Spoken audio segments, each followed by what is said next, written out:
Welcome back, detectives. Let's dive into another horrible case. The case of Borden family. The Borden family's story began in Missouri when Michael and Katherine met as classmates in school.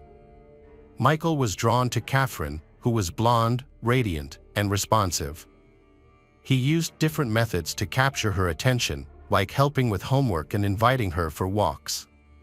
This led them to become best friends, spending much time together, learning, and sharing secrets. Over time, their friendship blossomed into love.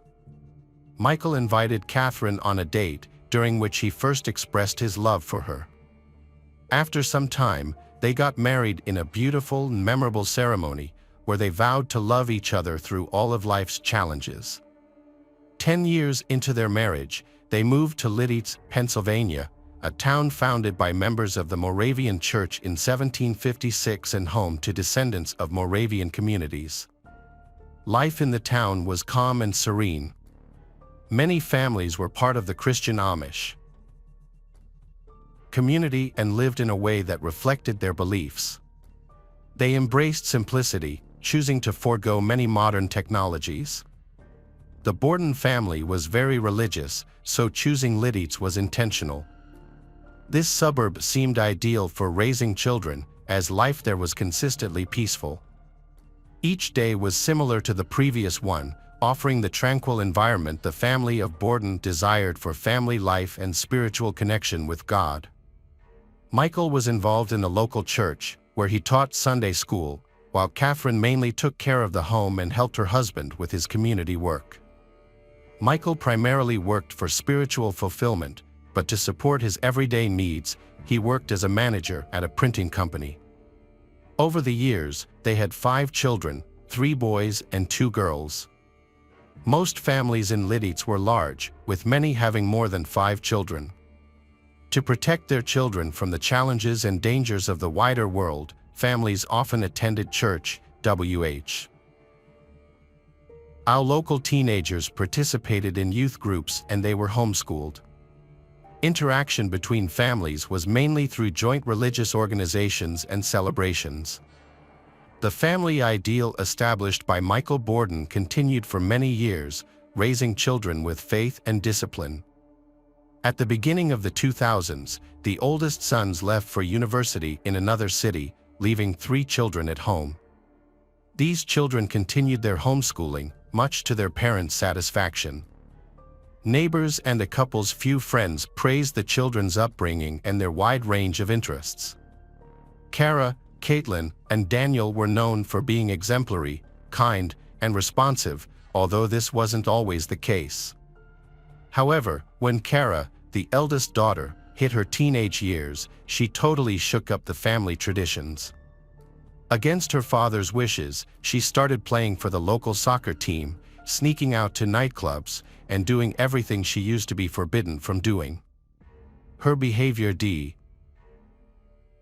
affected her father. Long talks and guidance just couldn't get through to Kara. Arguments became frequent and often led to her running away.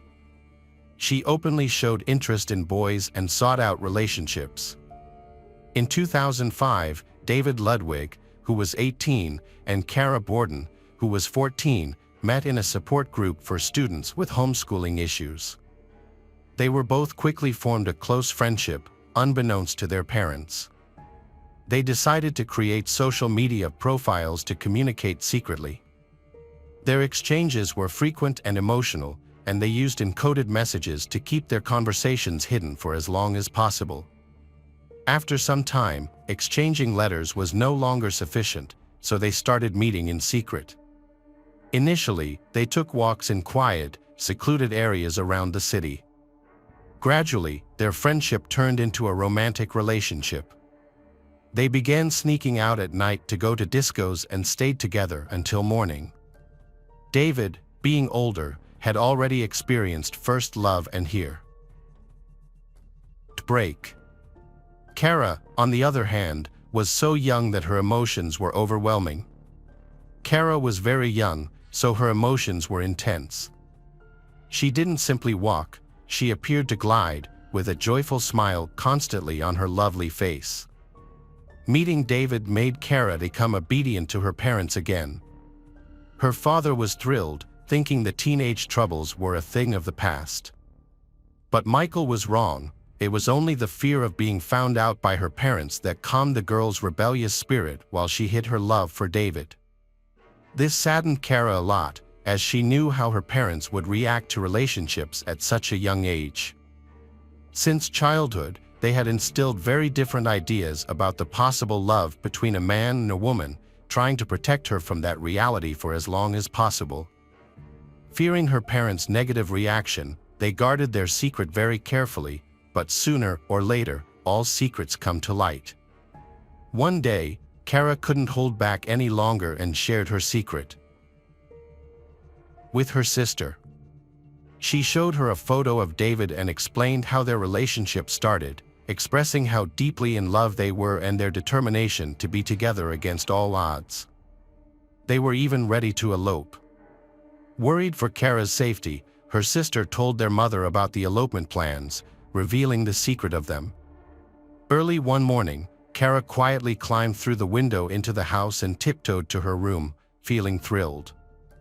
She had just returned from a date with David. However, when she entered her room, she froze. Her mother was sitting on her bed, and the situation became pressured without a word being spoken.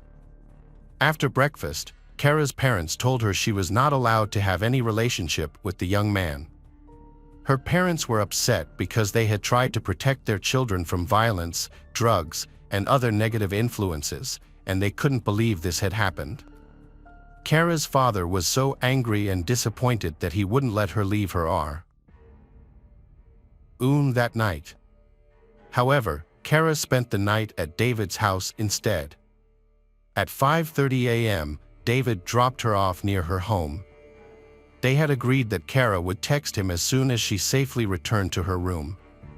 But the message never came. David called her home several times and sent a few messages on social media. An hour later, Kara told him she had been caught and asked him to come over so her parents could talk to him.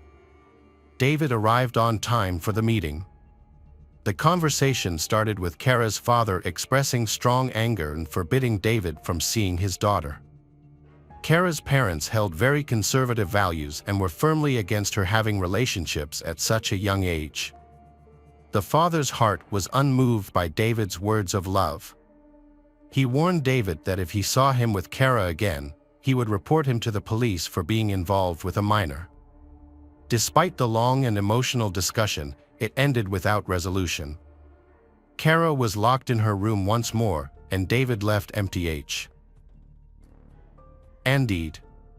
He got into his old car and drove away, crying for the first time over a girl, or perhaps because he felt he wasn't taken seriously. The separation was very difficult. The lovers struggled with being apart and couldn't handle it, so they decided to deceive everyone. They pretended to break up to meet Kara's father's demands but continued their secret love affair. In public or at church, they acted like ex-lovers and didn't even acknowledge each other. Kara's parents felt reassured, believing they had safeguarded their daughter from a rash decision. David missed Kara deeply. In the evenings, he read Shakespeare, dreaming of serenading her openly like Romeo. However, like in the Capulet and Montague story, the lovers couldn't reconcile their families to win their approval. David Ludwig took determined steps regarding his relationship with Kara. He called her home to arrange a meeting with her father, intending to discuss their plans to marry. On November 13, 2015, David arrived at the Borden residence to speak with Michael, Kara's father. He expressed his love for Kara, their ongoing relationship, and their intention to get married. Michael dismissed the idea, saying it would never happen. Expecting such a reaction, David, driven by anger, pulled out a handgun and shot Michael in the back as he was heading to the front door. David then went to find Kara's mother, Cathryn, and shot her while she was sitting in a chair. David searched the house for Kara, calling her name, but he couldn't find her. Later, as he was driving away, he saw Kara running towards him down the road. She got into the car and told David she wanted to leave, get married, and start a new life far away. They fled the city in David's red car. But why would a 14-year-old girl run away with someone who had just been so brutal? Wasn't she shocked and scared? Both were seen as good kids. How did they become criminals? Cara Borden went missing for 24 hours after her parents, Michael and Katherine Borden, were found dead. After examining surveillance footage, the police tracked the teenagers. The footage showed that Cara went with David willingly, so the charges of abducting her were dropped against David. Alerts were sent across the east as police in Pennsylvania and Indiana investigated reports of the couple heading west in a red Volkswagen Jetta. On Monday morning, authorities received a tip about a vehicle matching that description parked near a truck stop outside Fort Wayne. However, when the police arrived, the car was gone. State police were alerted, and patrol officers spotted the car on I-70 in Belleville around noon. David Ludwig entered the interstate and led them on a 5-mile chase, reaching speeds of 90 to 95 miles per hour on a 2-lane highway. State Trooper Alex, who participated in the pursuit, described David as extremely reckless and dangerous, causing multiple accidents like scenes from an action movie. The saga of the runaway lovers became a major national news story. Television broadcasts showed the capture of the teenage fugitives after the boy had killed his girlfriend's parents and fled with her. It was revealed that David and Cara planned to escape far away, get married, and start a new life. The district attorney announced that the earlier Cara abduction charge against David would be dismissed, but the charges for the deaths of Michael and Catherine would continue. After the incident, David and Cara fled together and were on the run from the authorities for about 28 hours before being captured in Indiana. Cara did not face any charges. David was held without bail on charges of murder and abduction. Cara was placed under the care of relatives and church members. David Ludwig was arrested on November 14, 2005, after a high-speed chase that ended when his vehicle crashed into a tree. He was charged with the deaths of the Michael and Catherine following a prolonged conflict. 14-year-old Cara did not face any charges. On November 16, David was extradited back to Pennsylvania after waiving extradition. David confessed to 2 counts of intentional harm, stating that it was a deliberate act and that he intended to shoot them if they got in their way, which he did. During the young man's arrest, the police searched his vehicle and found no weapons. However, when they went to David's home, they discovered 54 firearms belonging to his father, a hunter who had taught David how to use them. In an 18-minute video from a laptop found in the house, David is seen discussing a plan to invade another family's home. The video also shows him bringing weapons into the house. According to court documents, finally he decided not to go through with the plan because there were too many cars at the location. The police declared Cara Borden a victim in the case, yet David filed court documents claiming that surveillance footage from various stores along their route would prove she was not abducted. David did not resist efforts to return him to Pennsylvania. A Pennsylvania judge ordered him held without bail. He was not represented by an attorney during the charge presentation. A preliminary hearing was set for November 23. The trial of David was brief. According to court documents, Cara's 13-year-old sister, Cathryn, told investigators that her parents were shot after arguing with David for about an hour. Cathryn saw David shoot her father and then ran to the bathroom, where she heard a second shot, presumably the one that took her mother's life. David then ran through the house calling for Cara. She told investigators that the couple's 9-year-old son, Daniel, ran to neighbors who called 911, reporting the tragic event. In June 2006, David entered a plea agreement with District Attorney Donald R. Totaro, who had sought the death penalty as punishment. David pleaded guilty to 2 counts of first-degree perpetrating, among other charges, and was immediately sentenced to 2 consecutive life in prison sentences. He was also ordered to pay $125,000 in restitution. Since 2006, Kara has been under guardianship represented by legal counsel. In a written statement published on November 22, 2005, the abduction charge against David was dropped, with the court concluding that Kara left with David of her own free will. David's lawyer reportedly stated that Kara voluntarily accompanied David during their journey through 3 states, and surveillance recordings showed that Kara had ample opportunity to escape. Kara admitted that she ran after David as he left her house.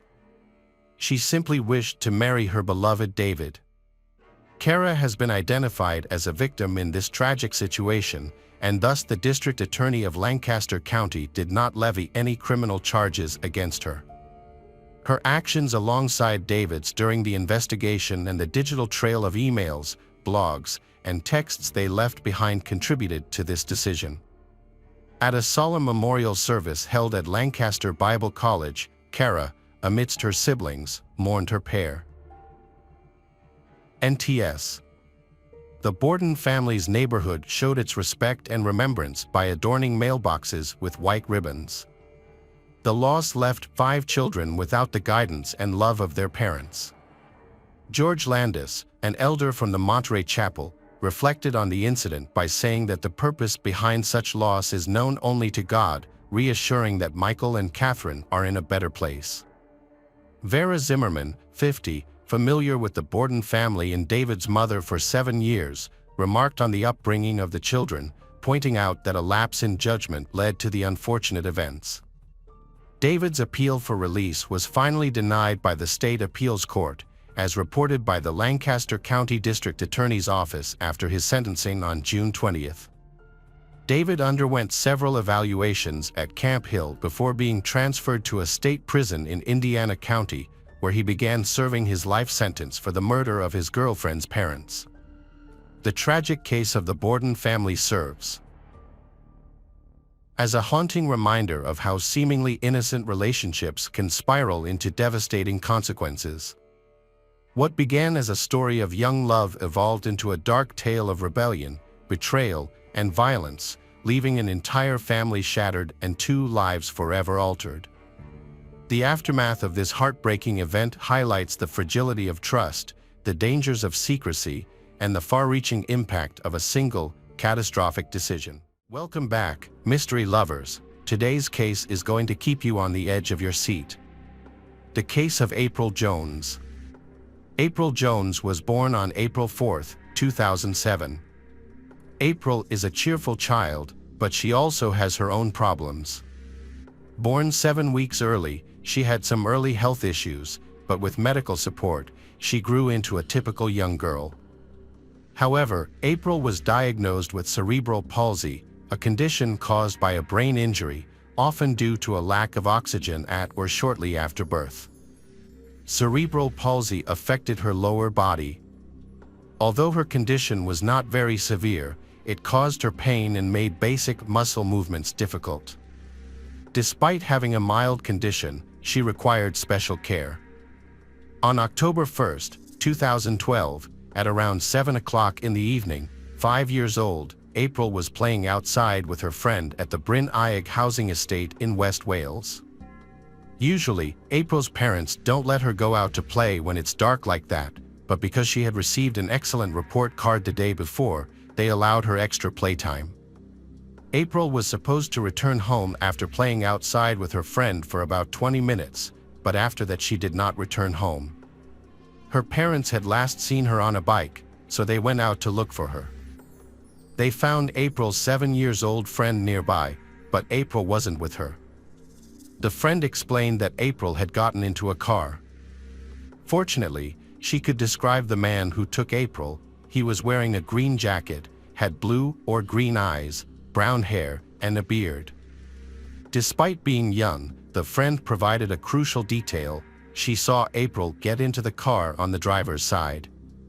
In the UK, the steering wheel is on the right side, which suggests the man was driving a left-hand drive car.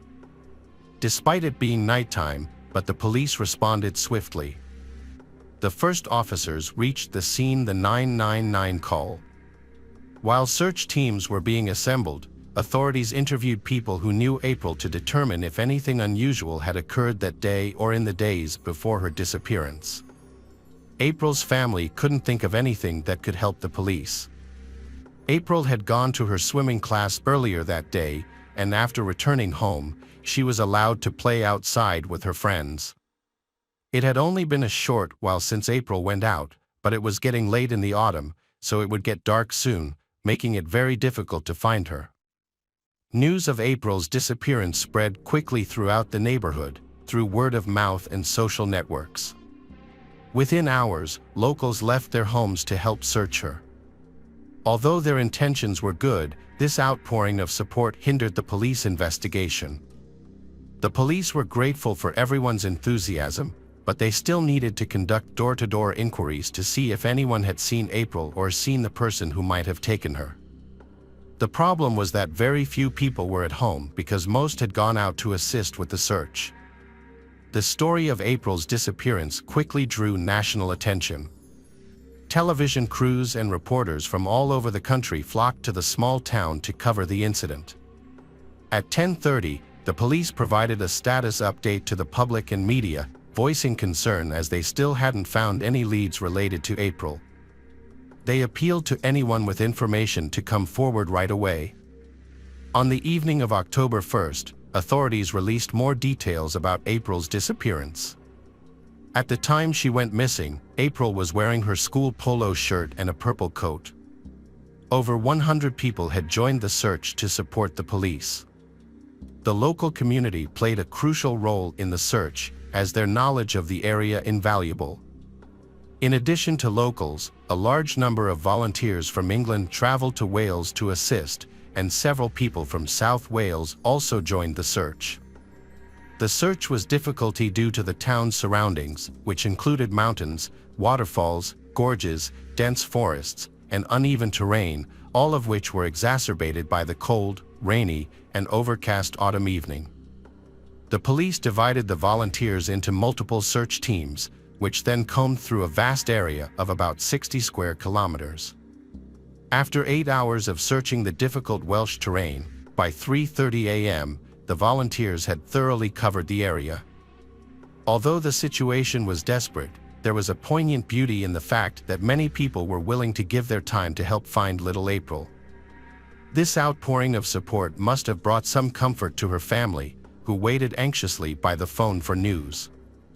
However, the police had prohibited the family from joining the search, fear that they might encounter terrible things about their daughter. On October 2, 2012, April was still missing despite extensive nighttime searches. In response, the police in Wales issued a child rescue notice, a nationwide alert that disseminated April's description and that of her abductor to all UK police agencies. This was the first time the child rescue alarm had been sounded nationwide. 14 hours after April's disappearance, the media began pressuring the police to release every detail of their investigation. The police faced criticism for their handling of the case. But it can be argued that this was unfair. They had responded swiftly, organizing search parties and searching for April throughout the night, doing everything possible given the challenging weather. Detective Superintendent Andy John led the investigation, keeping the public and media informed with regular updates. To aid the search, he established roadblocks where officers stopped and inspected every vehicle. Posters with April's photo were also distributed, aiming to spark anyone's memory that might help locate her. People living nearby and those from farther away had been sending reports to the police. Many of these reports mentioned the same name, Mark Bridger. Several locals identified Mark as matching describe April's kidnapper. He was known as a Land Rover driver with blue eyes and short facial hair, and notably, his car had a left-hand drive. Witnesses reported seeing Mark or his car near where April went missing. They found the last known address of Mark and multiple attempts to contact him. However, both Mark and April were not present at the address. Mark has never encountered any legal problems before. However, some local residents reported that he had participated in the initial nighttime search for April. Due to the large number of volunteers, it was not possible to verify this information. The authorities shifted their focus to locating Mark. They deployed helicopters to scour the area from above while officers searched all locations on the ground. They discovered that Mark had recently moved into a cottage called Mount Pleasant. When police arrived, they found no one living there and there were no cars there. They entered the cottage and called out April's name, but there was no response. It was initially unclear whether Mark had been evading authorities. At 4:30, police announced that Mark had been captured. Before, a police aircraft spotted him walking his dog on a country road near April's family home. He appeared to have altered his appearance by shaving his head and beard. Police helicopters led patrol cars to Mark's location. When stopped by officers, he provided his name without attempting to hide his identity. The officer then inquired about April's whereabouts, to which he responded that it was an accident, claiming he had unintentionally crushed her with his car and was now unaware of her location. During the arrest, Mark became visibly emotional. The arresting officers informed him of his rights, stating, "You do not have to say anything, but anything you say may be used as evidence." Strangely enough, Mark was eager to talk, even though he didn't have to. The officers reminded him that he was free to speak or not. Mark told them he had been searching for April on foot day and night. His car, a left-hand drive Land Rover Discovery, was in the garage. He denied abducting her and said he tried to revive her but panicked. He only learned her name that morning from the news. He wished he could remember where he left her, saying she was lifeless on the seat. He apologized to April's family. Meanwhile, in April's hometown, a large-scale search operation was underway. Police, canine teams, volunteers, and mountain rescuers scoured the Welsh countryside, but couldn't find her. Volunteers numbering in the hundreds from all over the country worked relentlessly, usually only sleep for a few hours, then continue searching.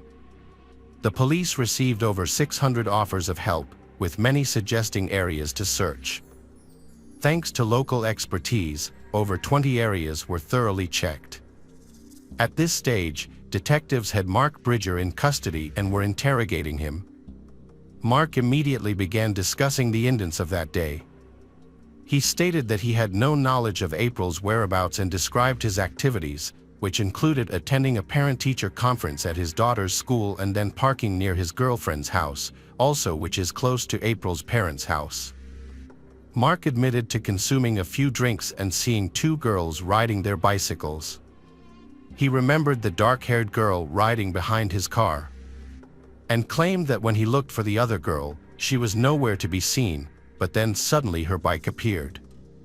Mark admitted that he had been nearby at the time of the incident and April was hit by his car while she was riding her bike. He claimed he was drunk at the time. He stated that he didn't intend to harm April, but knew he had made a mistake. He said he took her into his car to rush her to the hospital. Mark described April's condition, said her face had turned pale, and her lips were purple. He acknowledged that his actions led to her death and mentioned that he knew her parents. However, after this admission, Mark's memory became unclear. Despite initially being open about his involvement, but he couldn't recall what he did with April's body after she died. Even though the police tried to interrogate Mark many times, but they were hindered when he suddenly claimed to have amnesia. He repeatedly stated that he was in his house, couldn't find April, and wouldn't have abandoned her. Initially, Mark was cooperative and honest with the police, but they began to doubt his sincerity when he claimed memory loss at the exact moment April went missing and suspected that he might be withholding information. The police decided to tread carefully, they aware that using an aggressive tone during questioning might lead Mark to refuse further cooperation.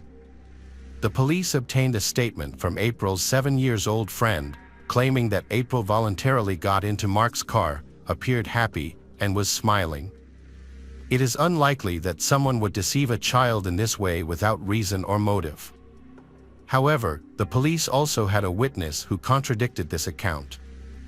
The witness reported that April entered the Land Rover through the driver's door, which is actually the left-hand side door in the UK. This contradicts Mark's story, suggesting that his testimony may be fabricated. When confronted with this new information, Mark became uncomfortable.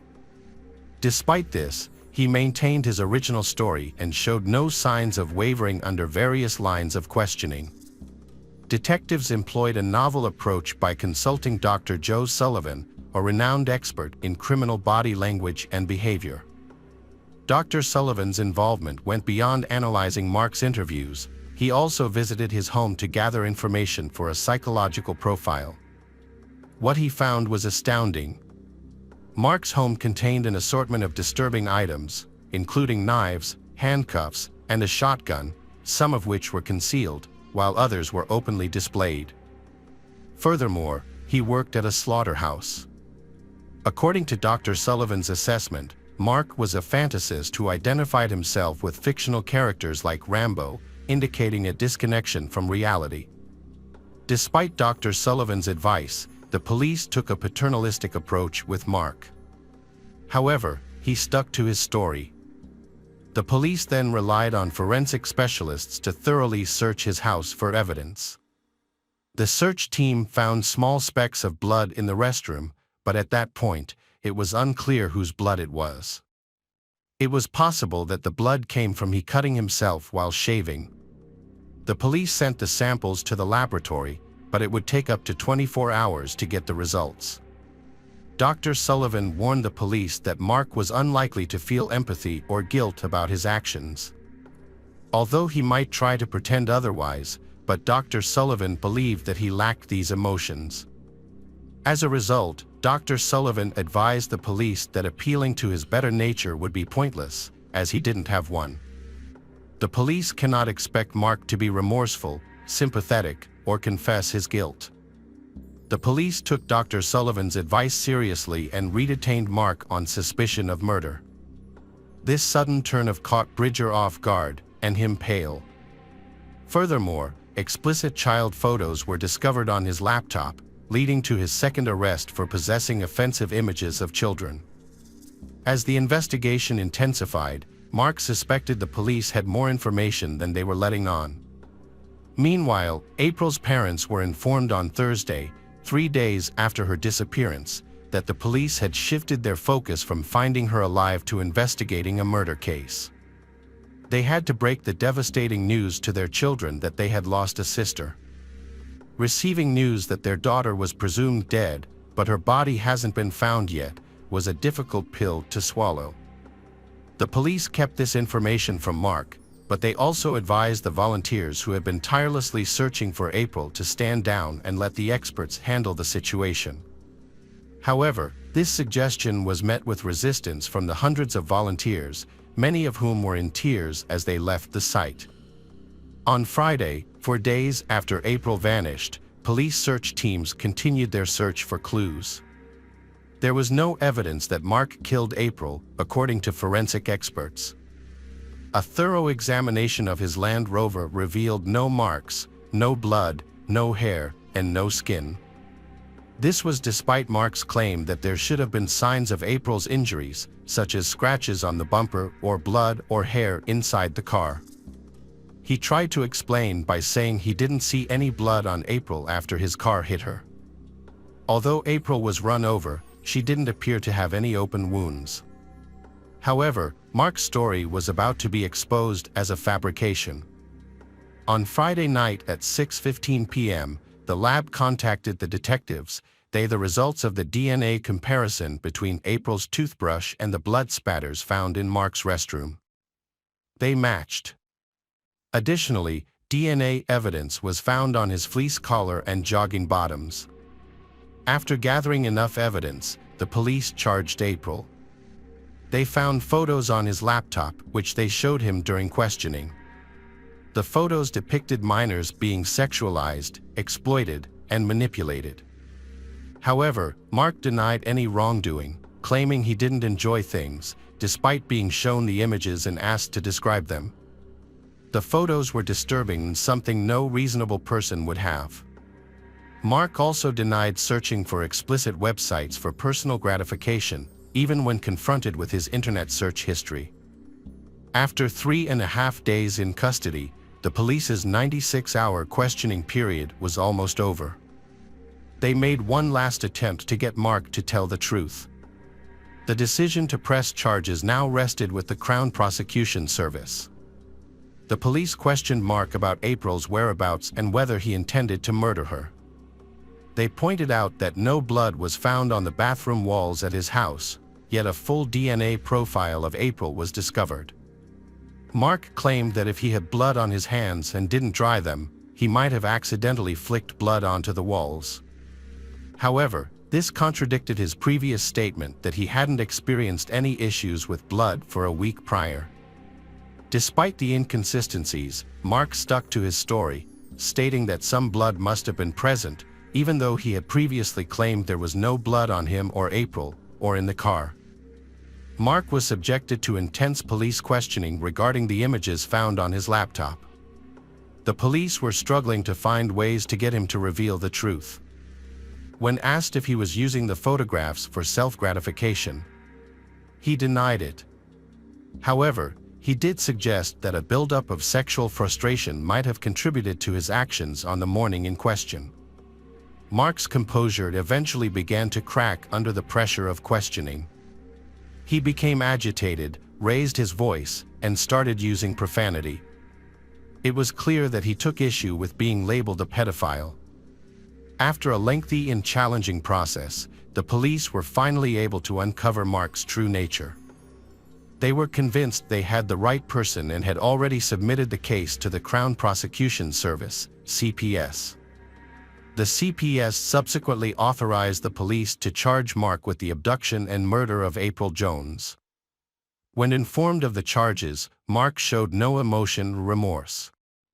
As he arrived at court in a prison van, everyone threw objects and shouted obscenities at him. Over the next 2 weeks, forensic investigators found more and more blood traces from April at Mark's house. The fireplace also contained several broken bones, but they were so badly decomposed that it was impossible to confirm if they belonged to April. On May 30, 2013, a jury convicted 47-year-old Mark Bridger of kidnapping and murdering April Jones. Judge Mr. Justice Griffith Williams described Mark as a chronic liar and a pedophile who had long harbored fantasies about young girls. However, the judge believed that he was not specifically targeting April, but rather was pursuing a young girl in general. Unfortunately, April became the poor victim of Mark's actions. Mr. Justice Griffith Williams immediately sentenced Mark Bridger to life in prison, with the details of his sentence to remain undisclosed to the public. Mark claimed that April's death was a tragic accident, resulting from his car hitting her. However, his credibility had been lost long before his trial, in the eyes of both law enforcement and the judicial system. Given the overwhelming evidence against him, Mark was unable to escape justice. April was a young girl who was playing outside with her friend, then she was targeted by an individual with a twisted mind. April's family was relieved that Mark would spend the rest of his life in prison, unable to harm any more children, despite their overwhelming grief. However, April's remains were never found after the trial. While 17 bone fragments were discovered in Mark's house, but it was impossible to point out that they belonged to April. April's passing has left an unfillable void in the hearts of her loved ones. It is hoped that her family and friends can find some way to rebuild their lives. A funeral service for April was held in her hometown on April 26, 2013. May April Jones rest in peace. Welcome back, detectives. Let's dive into another horrible case. The case of Zoe Sarnacki. Zoe Sarnacki was born on March 25, 1991, in Portland, Maine, a city in the northwest of the United States. She was raised in a loving family consisting of her parents, John and Linda Siraki, her brother Gregory, and two half-sisters, with whom she still maintains a close relationship. Zoe's father, John, worked as a construction worker and provided well for the family. As a result, Zoe was exposed to a variety of creative activities from a young age, which led to her strong interest in art. Her family also loved animals and had 5 cats at home. As Zoe grew older, she became increasingly curious and developed a strong desire to travel and experience different cultures. She also adopted a vegan lifestyle, choosing to consume only plant-based foods and avoiding animal products. Zoe was raised in an ecologically conscious culture that prioritized animal welfare, environmental conservation, and healthy living. This culture played a major role in shaping her personality. By the time she started high school in 2005, Zoe had already built up a large group of friends who considered her to be cheerful, enthusiastic, and friendly. However, things changed in 2008 when Zoe made a shocking decision on her 17th birthday. She decided to drop out of school. Her friends and family were surprised by the decision, and her parents were particularly unhappy with her choice. Despite this sudden change, Zoe's former classmates remember her fondly, describing her as a kind and loving person. A few months after leaving school, Zoe found a job at a local bakery and cafe called Bagel Works, marking the beginning of a new chapter in her life. On March 25, 2009, Zoe's 18th birthday, she was looking forward to getting a tattoo on one of her arms. Inspired by the works of Austrian artist Gustav Klimt, she had a clear idea of the design she wanted. Zoe went to a tattoo parlor in the Old Port area. There, she met 27-year-old tattoo artist Chad Gurney. They quickly formed a bond, and after just a few days of meeting, Zoe agreed to start a romantic relationship with him. Notably, their 9-year age gap did not stop her from pursuing a relationship with Chad. Chad had a unique background. Born and raised in Maine, he attended Wells High School, where he was known as the goalie for lacrosse, a competitive sport played between 2 teams using a small rubber ball and a long-handled stick. After graduating from high school, Chad moved to Lynchburg, Virginia, to attend Liberty University, an institution known for its ties to the famous evangelical pastor Jerry Falwell. Chad has many tattoos on his body, most of which depict aliens. One design stands out, a gray alligator tattoo. In the context of tattoos, alien designs can mean 2 things. One is that the person believes in the existence of beings from other planets, and 2 is that it reflects the personality of the person wearing the tattoo, who is trying to say that they do not fit into this world, that they are different from others, and that they are unique. As for the reptile tattoo, it is said to symbolize danger and hostility, a predator to be avoided. Before moving to Portland in 2005, Chad had a difficult time recovering from a near-fatal car accident in Alabama that had occurred 4 years earlier. On a trip to a lacrosse game, a local van carrying players and coaches was hit from behind by a car and pushed into the oncoming lane, where it collided with a large truck. The impact threw Chad from the van and he nearly lost his leg. He has undergone approximately 20 surgeries due to severe head injuries. Chad underwent a psychiatric evaluation following his accident, which revealed that he had cognitive impairments. These impairments affected his speech, memory, and mathematical reasoning. After the accident, Chad received a large settlement from a lawsuit, allowing him to become financially independent. Years later, in 2007, Chad sought treatment for anxiety and depression. He was diagnosed with post-traumatic stress disorder and organic personality disorder. In 2009, Chad traveled to Hawaii alone, where he met Zoe. Chad and Zoe began dating and decided to have an open relationship, which meant they were free to see other people. After starting their relationship, Chad continued to travel. In May 2009, he took a weekend trip to Vancouver, a city in Canada. When Chad returned to Portland, Zoe confessed to him remorsefully that while he was away, she had had an affair with another man and had sex with him. At first, Chad did not seem to mind the affair, as they had previously agreed to maintain an open relationship. However, after this confession, Chad changed and began to insist that Zoe quit her job and go with him to Thailand. Zoe refused him, not knowing the devastating consequences that would follow. On May 25, 2009, Zoe came to Chad's apartment and took a nap because she was tired. While she was sleeping, Chad violently attacked her. He grabbed her by the neck, hit her in the head, and strangled her until she died. After Zoe died, Chad continued to commit crimes, including having sex with her body and then decapitating her.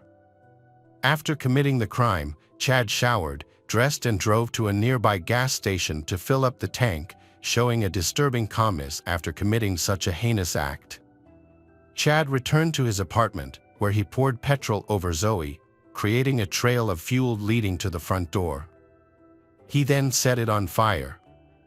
Before the fire spread throughout the apartment, Chad quickly grabbed a backpack filled with items for his trip to Thailand, a laptop and a handgun. After the apartment was completely engulfed, Chad went to an ATM to withdraw cash and then checked into the Old Orchard Beach Motel, where he relaxed in the hot tub. A 911 call was made and emergency services were alerted to the fire at Chad's apartment. Police arrived quickly on the scene and extinguished the fire. Upon entering the building, they discovered a horrific scene. Inside the charred ruins of the apartment was a badly burned body surrounded by crosses and other religious objects. A neighbor called Chad to report that his house was on fire. Chad replied that he was out of town, headed to his hometown of Lewiston, and quickly ended the call. 2 days later, on May 26, Chad spoke to his best friend and confessed to killing Zoe, calmly explaining the events that led up to it. He appeared rational, claiming that he was exhausted from the pain and had lost control of himself. While driving through the streets of Portland, Chad carelessly ran a red light and was pulled over by a city police officer. During the stop, Chad claimed that a previous accident in 2005 had left him with mental health issues, and he asked his friend to explain this to the police over the phone. After a conversation with his friend and the police, Chad voluntarily went to the police station and confessed to Zoe's murder. The police then seized his belongings. A forensic examination of Chad's computer discovered a video of the gruesome scene on his hard drive, titled "Woman Half Decapitated Over Suspicion of Adultery." At least if she cheated, she wouldn't do it again. This incriminating evidence was later presented to the court. On Wednesday, May 27, Zoe's high school held a moment of silence during class to honor her. Before lunch, teachers and students were informed of the tragic incident. Later that day, Christine Koo, Zoe's half-sister, issued a statement to local media on behalf of the family. She stressed that this was no ordinary murder, as the perpetrator, Chad, had committed many heinous acts. Christine reported that the police had informed her of the shocking events surrounding Zoe's murder. According to them, Chad had brutally attacked Zoe in a fit of rage, sexually assaulted her, and then set her body on fire. He then calmly went to a motel and got into a hot tub. A week after Zoe's tragic death, on June 2, 2009, a vigil was held in front of Chad's former apartment building. The vigil served as a moment of comfort for Zoe's loved ones and friends. Many strangers, shocked and outraged by the brutal crime, attended. It is estimated that more than 150 people attended the vigil and memorial service for Zoe. Candles and flowers were placed on the steps of the building where her life was tragically ended in memory of Zoe. Zoe's father, John, and her half-sister, Courtney, attended the vigil and were deeply moved by the outpouring of support from so many people. During the investigation, police interviewed Chad's friends and acquaintances, who said he was on a spiritual quest and had plans to travel to Thailand to study Eastern religions. His apartment was said to be decorated with many spiritual artifacts and symbols. Chad's personality seemed to be a mixture of contradictions. On the one hand, he was known to be kind and charming, often giving small gifts to those around him. He also expressed a desire to use the money he received from an accident to help humanity. However, Chad also had a harder side, with tattoos on his arms and a reputation for provocative and confrontational behavior. Those who knew Chad noted that his behavior often pushed people away. Robert Collins, a 24-year-old chef who knew Chad, recalled that people would often ignore him and turn away when Chad came to parties. Chad also confided to Robert that the only thing he truly sympathized with was pain, which was further emphasized by the word pain tattooed on his knuckles. Police and prosecutors have made great efforts to gather every piece of information about this brutal crime. Steve Weir, who rented an apartment from Chad in 2006, was also questioned. He mentioned religious paintings and artifacts in Chad's apartment and said Chad told him he was interested in theology but did not practice it. Watson Atkinson, a tattoo parlor owner in Portland, recalled a conversation with Chad in which Chad shared his plans to use his accident compensation to find direction in his life. However, Watson's impression of Chad was disturbing because Chad seemed to focus on teenage girls, which worried him so much that he forbade his 16-year-old daughter from communicating with Chad, and also repeatedly warned Zoe to stay away from him. An investigation into Chad's background revealed his medical history and mental health diagnoses, but subsequent evaluations by multiple psychologists during his incarceration found no evidence of delusions or hallucinations. In conversations with professionals, Chad expressed strong emotions related to his perception of Zoe's infidelity, which he claimed had frustrated him. According to court documents, he claimed that he was fed up with all his girlfriend's infidelity. He began thinking about killing Zoe when she confessed her infidelity to him. As the trial began, a 127-minute tape of the police interview was played. The tape was recorded 12 hours after the crime and featured Chad speaking to Denham police. In the recording, Chad described his relationship with Zoe as extremely close, with Zoe sometimes staying at his apartment for up to a week. He denied any history of fighting between them and believed they were destined for each other. Chad also admitted to taking Zoe's life, describing her as the most beautiful girl he had ever met and feeling he had a responsibility to tell the truth about what had happened. During his conversation with the police, Chad remained calm and apologized frequently, breaking down in tears several times. He recounted the events of May 25, 2009, saying that Zoe was napping. Chad said that he approached her and began to strangle her, causing Zoe to defend herself and scream for him to stop. According to Chad, when Zoe resisted, he hit her in the head and continued to strangle her until she lost consciousness and stopped breathing. He then detailed the next terrifying actions he performed on her body. Chad revised his testimony, saying that he used 3 knives instead of a samurai sword. He described how he placed a cross between his legs and recounted his actions while Zoe's body burned in the apartment. Chad called himself a terrible person. When questioned about the beheading, Chad claimed that he was trying to turn Zoe's death into a ritual of forgiveness. Chad said he felt haunted on the day of the murder and that everything in his life seemed to have gone dark.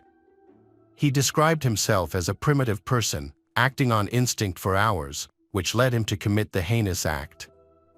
The recording of the interrogation, which became key evidence in Cumberland County Superior Court, was heard in its entirety by Judge Roland Cole during the first trial. It was revealed that Chad faced serious consequences, at least 25 years in prison, or possibly life in prison. However, if his mental disorder was recognized, he could be sent to a psychiatric facility in Austin. During the 2011 trial, it was determined that Chad had strangled the victim in a fit of rage. The question remains whether Chad would agree to this testimony, since he had waived his right to a jury trial. Prosecutors argued that Chad, a former Liberty University student and lacrosse champion, was fully aware of his actions. To support this claim, they presented testimony from a psychiatrist and a psychologist, both of whom agreed that Chad understood the gravity of his actions and decided to violently kill his girlfriend. Chad's defense team continued to emphasize his mental health struggles, arguing that he was out of control. On January 11, 2012, Chad's attorneys filed a motion with the Supreme Court to exclude from the case evidence found on Chad's personal computer at the time of his arrest. This evidence included a gruesome video in which he demonstrated how to decapitate an unfaithful woman. The defense argued that the video was inadmissible as evidence.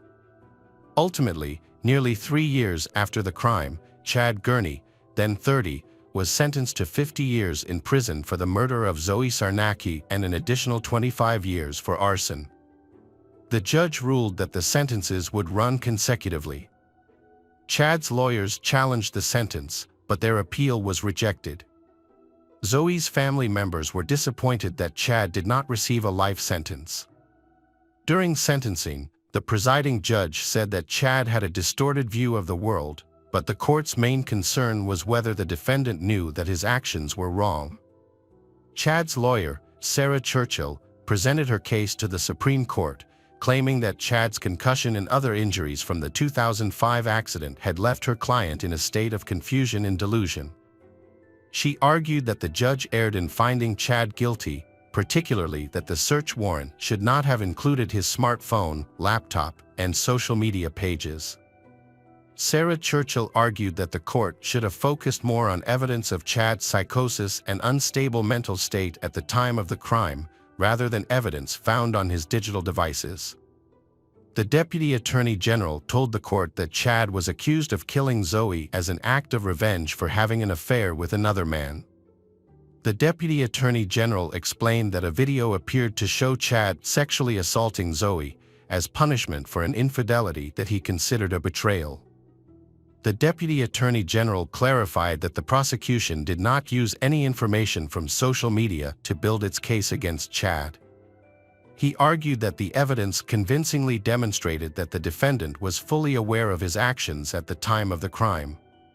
After the verdict was announced, Kathy Kozev, Zoe's aunt, shared with reporters that throughout the trial she felt extremely distressed as she witnessed Chad's sight and voice, taking her back to the traumatic final moments of her niece's life. Hello friends, welcome to our channel. Today we're going to take a look at another horrible case with you.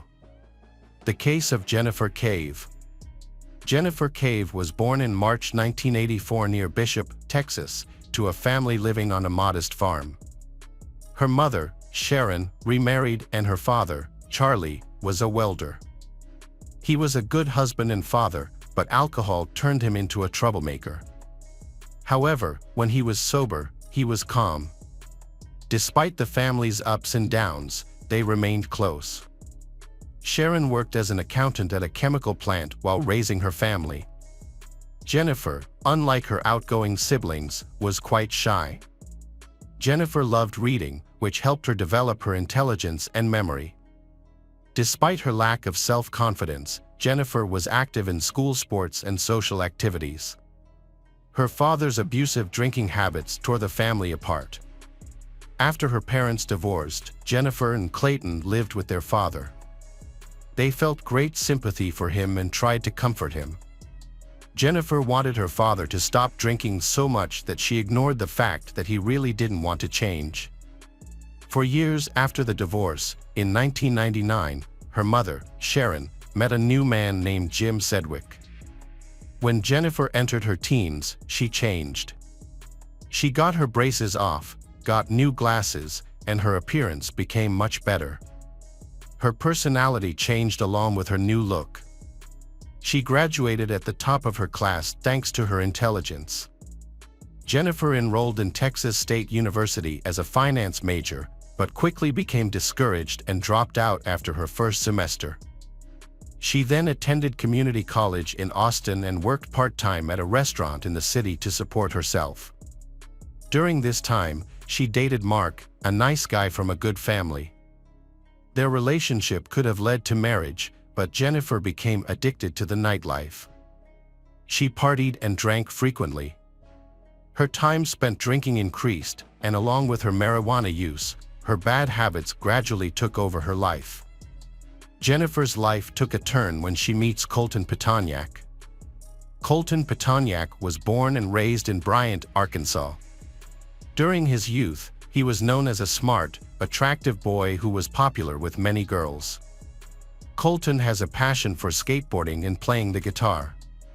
He attends an all-boys Catholic middle school in Little Rock, where he consistently excels academically and is often named honor roll student. In 2000, Colton was one of 7 seniors and one of 166 statewide finalists for the National Honor Society. During his senior year, he began to have problems with alcohol and violence. This was largely due to his involvement with a wealthy youth group. Colton Petoniak was born and raised in Bryant, Arkansas. During his youth, he was known as a smart, attractive boy who was popular with many girls. However, instead of focusing on his studies, he continued his debauched lifestyle. This led to him losing friends and becoming known for his addiction to alcohol and marijuana. He could have had a bright future if not for these self-destructive habits. After being expelled from his fraternity, he began to engage in illegal drug dealing. His family tried to support him through this, even bringing him back home to live with them. In the spring of 2004, Jennifer and Colton met at a party and immediately connected. Jennifer, always optimistic, decided to give their relationship a try, despite the risks involved. Over time, their friendship gradually developed into a romantic relationship. Jennifer began using drugs with Colton. Colton's luxury apartment became their regular hideout for illegal drug use. Jennifer's addiction became more serious. Her parents tried many times to help her get off drugs, even giving her a car in the hopes that she would come home more often. However, every time Jennifer came home, she failed to keep her promise to quit her addiction. During that time, Colton's condition also gradually worsened. He became paranoid and started carrying weapons to create the image of someone with a criminal record.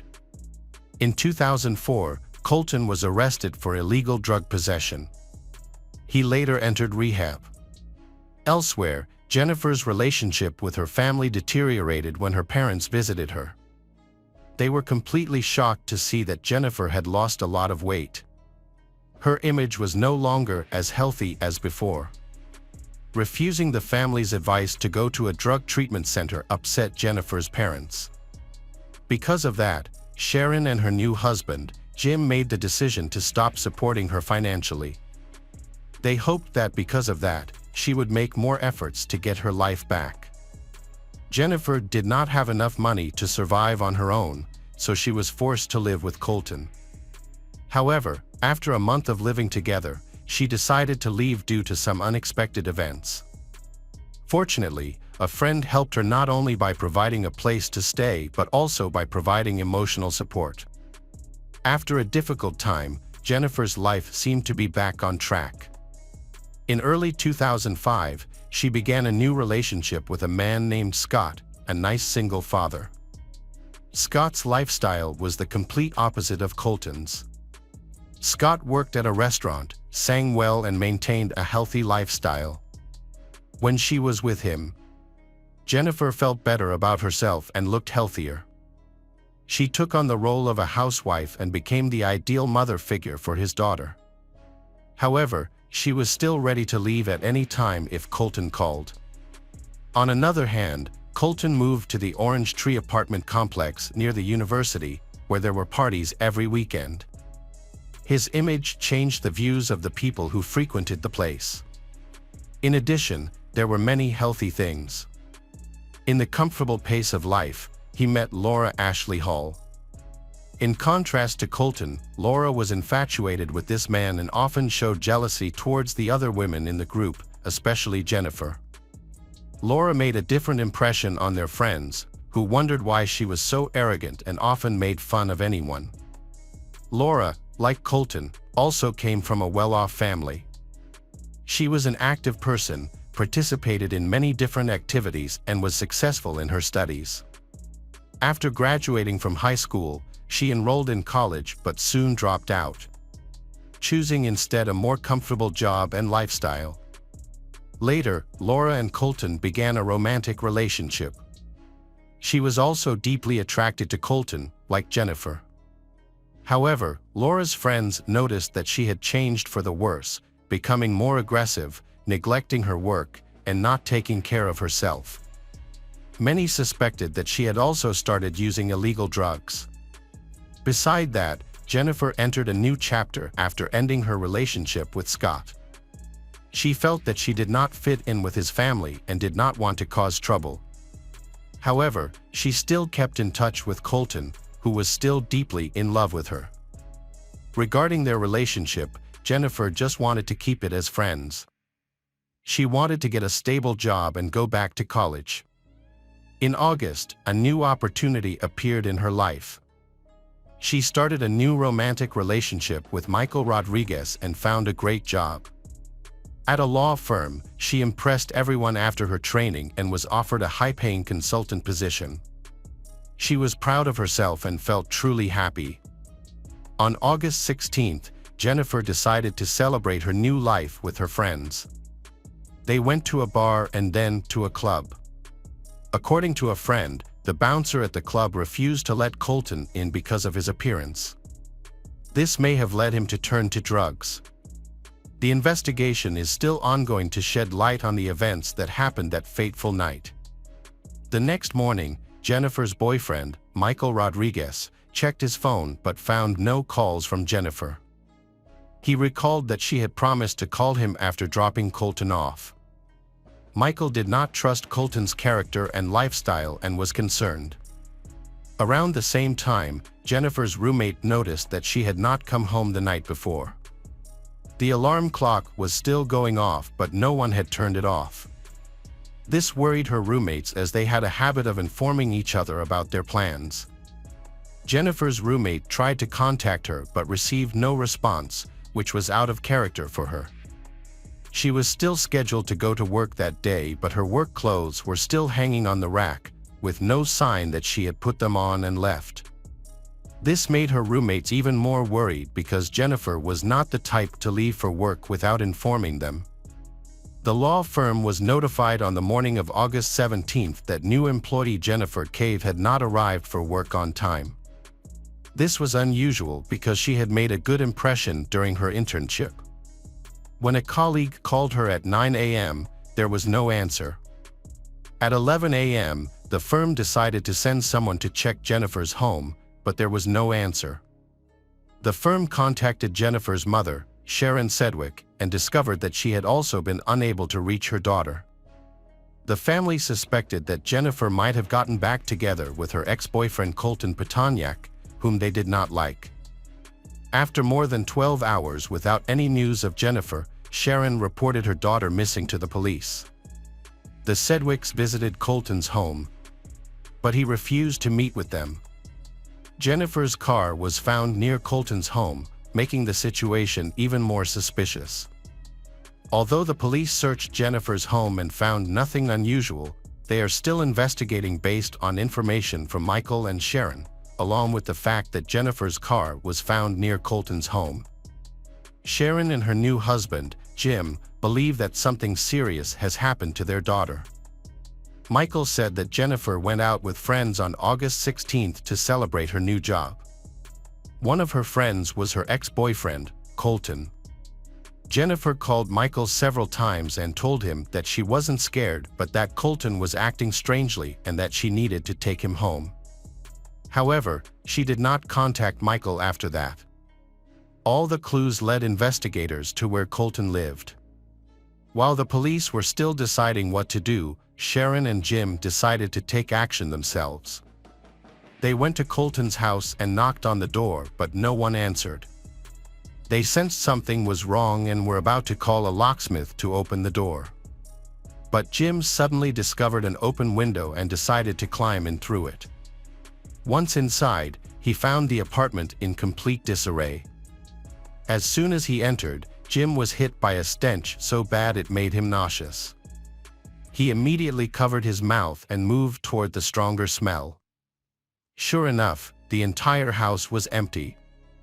And in the bathroom, Jim discovered a gruesome sight, a woman whose head and limbs had been cut off. Nearby, he also found some trash bags and a gym bag.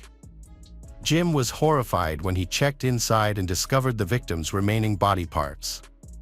The freckled legs looked very similar to his stepdaughter's. But the victim's body was so mutilated that it was difficult to identify. Still, Jim hoped the worst would be over for his daughter until the last minute. After calming down a bit, he immediately called an ambulance.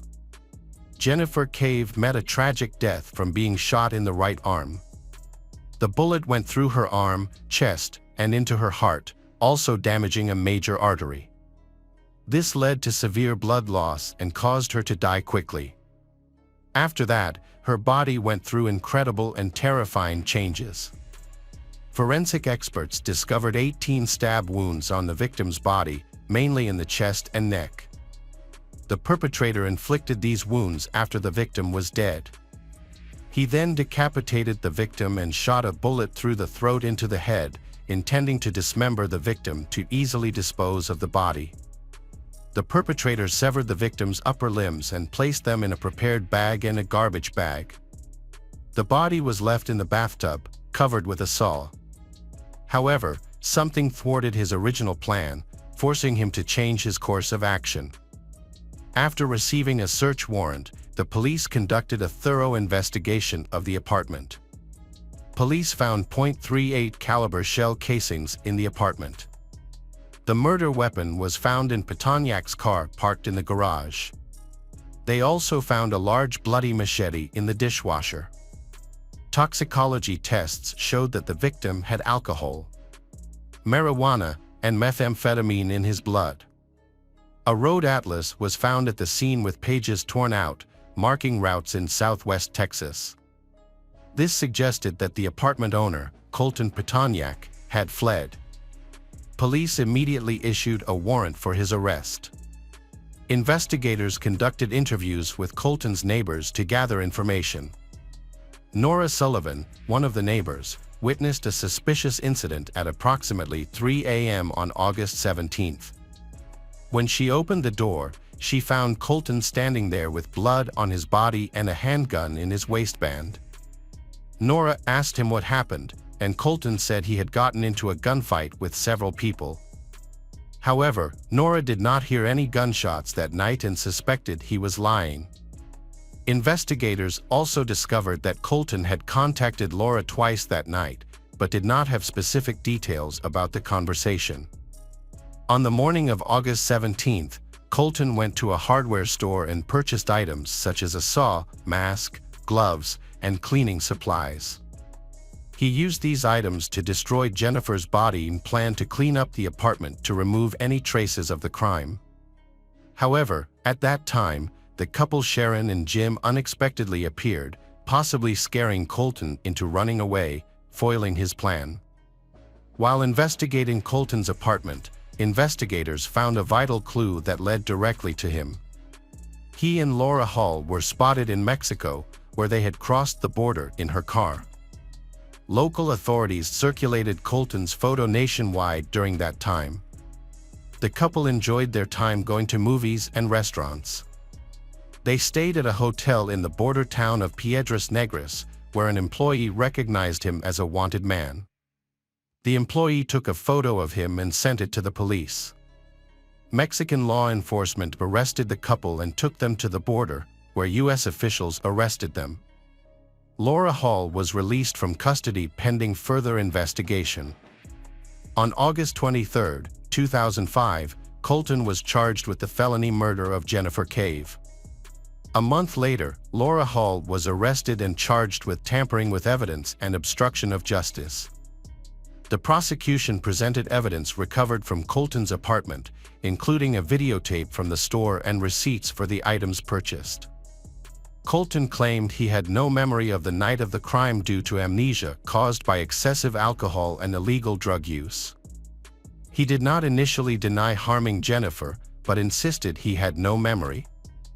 He claimed that he woke up to find his ex-girlfriend's body in the bathroom later that day. After discovering the body, he contacted Laura, who advised him to purchase a saw and cleaning supplies. She helped Colton dismember the victim and hide the parts in bags. The prosecution argued that Laura was responsible for Jennifer's injuries after her death. Colton later suggested that Laura may have been motivated by jealousy and implied that she was involved in the act of revenge. However, both defendants pleaded not guilty. But the evidence of Colton's responsibility was overwhelming.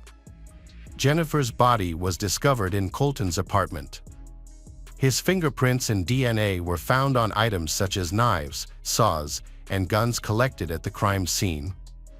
Colton's car also contained weapons related to the crime. He also purchased cleaning supplies from the store. The jury had no doubt about Colton's guilt. On January 29, 2007, Colton was sentenced to 55 years in prison, but could be eligible for parole after serving at least half of his sentence. This means Colton won't be released until 2060 at the earliest. The case against Laura Hall is more complicated. The prosecution argues that she may have acted out of blind love for Colton.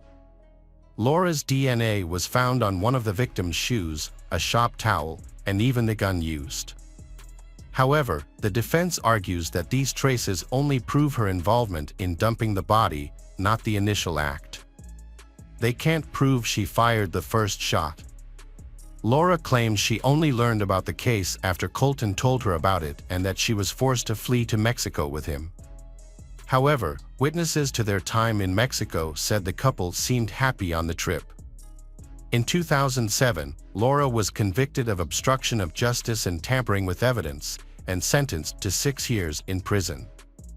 A subsequent trial in 2010 increased the sentence to 11 years in prison and a $144,000 fine. Laura was eventually released on parole on March 15, 2018, with GPS monitoring. She completed her sentence in August of that year. After her parole, Laura's whereabouts remain unknown. Colton Petoniak remains in prison after multiple unsuccessful appeals. In his appeals, Colton claims he has no memory of the events surrounding Jennifer's death. However, he asserts that several witnesses heard Laura confess to the crime and that the prosecution knowingly withheld this information from his defense team, potentially setting him up. Despite Colton's allegations, his appeals have been denied, raising public questions about the case. Jennifer's parents, however, firmly believe that Laura was more involved in the death than she admits and that her punishment was too lenient. Unlike Colton, Laura has shown no remorse or regret for Jennifer's death, referring to her in derogatory terms. Welcome back, detectives. Let's dive into another horrible case. The case of Jennifer Schuett. Jennifer Schuett is an 8-year-old girl who has just completed elementary school. She lives with her single mother, Elaine, who has worked hard to provide her daughter with a comfortable life. Elaine always tries to give Jennifer a happy childhood, full of love and care. Thanks to that, Jennifer has become a cheerful, active girl who loves to explore and learn. However, Jennifer still has a common fear in children, which is the fear of the dark. Therefore, she often sleeps in the same room as her mother. Elaine understands this fear and is always by her daughter's side. On the night of August 9, 2009, mother and daughter slept in the same room again. But Jennifer did not sleep well, constantly turning and lightly kicking her mother, making it difficult for Elaine to sleep. Elaine woke up at 2:30 a.m. and suggested Jennifer sleep in her own room so she could rest before the new workday. But Jennifer replied convincingly, "Mom, I'm going to sleep in my own room tonight because I love you," and she went to her own room to sleep for the rest of the night. Elaine regretted the decision for a long time, but at the time, she couldn't have known what would happen next. The next morning, Elaine went to wake Jennifer but found her missing. She found the window facing the parking lot wide open. Elaine quickly called 911. When the police arrived, she said she hadn't heard any noise or screaming after Jennifer went back to her room to sleep alone. Their apartment was on the first floor, and the window in Jennifer's room looked out onto the parking lot, causing Elaine to fear that someone might have seen Jennifer and entered the room through the window. Elaine realized that their apartment wasn't the ideal place for her and her little girl to live, but it was the best they could afford at the time. However, Elaine's parents decided to help her and her daughter find a new place to live. They bought a small house nearby and renovated it. Jennifer and her mother planned to move there in a few months, and they were there the day before Jennifer went missing. After her daughter went missing, Elaine was extremely sad and remorseful. She said that Jennifer was all she had and prayed that she could return. The police worked tirelessly to find Jennifer. Fortunately, Elaine did not have to wait long for news. Around 6:30 p.m. that same day, the police received a call from parents whose children were playing in the fields and accidentally discovered a little girl. When they arrived at the scene, the police found 8-year-old Jennifer Schuett lying in the middle of a field, 5 kilometers from her home. Jennifer's condition was serious, with a cut on her throat from ear to ear, causing her to lose a lot of blood and turn pale. Jennifer was taken to the hospital in critical condition, where doctors tried to save her life. Due to the injury to her neck, Jennifer was unable to speak. After surgery, Jennifer's condition stabilized, the bleeding stopped, and her breathing was steady. However, when Jennifer woke up from surgery, her mental state changed dramatically. She began to fear all men, including male doctors, making it difficult for her to recover. During this time, Jennifer was constantly panicking and even reacted defensively when male doctors tried to approach her. Elaine tried to explain to her daughter that everyone around her wanted to help and care for her. However, Jennifer did not trust anyone. Her behavior was understandable when she finally revealed what happened to her that night. The challenge was to gently get the information out of her. Now, considering she was only 8 years old, this was really difficult.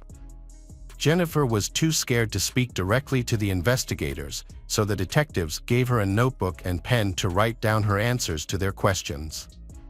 Because she was afraid of men, Jennifer wrote a letter to her mother, who then forwarded it to the police. Although she was only 8 years old, Jennifer's written responses were surprisingly detailed and accurate. Jennifer explained that she went into her room, turned on the lights, and began reading a book to help her fall asleep. She eventually fell asleep but was then awakened by a stranger who carried her out of the house. The stranger ran down the sidewalk with Jennifer in his arms. As soon as Jennifer realized what was happening, she tried to scream, but the stranger covered her nose and mouth. The stranger then put Jennifer in his car and identified himself as an undercover police officer. However, Jennifer's instincts told her that something was wrong. She looked around and saw her mother's car in the parking lot, which made her even more confused about where they were going and why. Jennifer had been taught that the police were trustworthy, but she had also been warned not to trust strangers. Her fear and recent experiences with strangers made her suspicious of the stranger's words, and she sensed that something was wrong. Jennifer asked the stranger to drop her off at her grandparents' house. But he refused, saying that they were not home.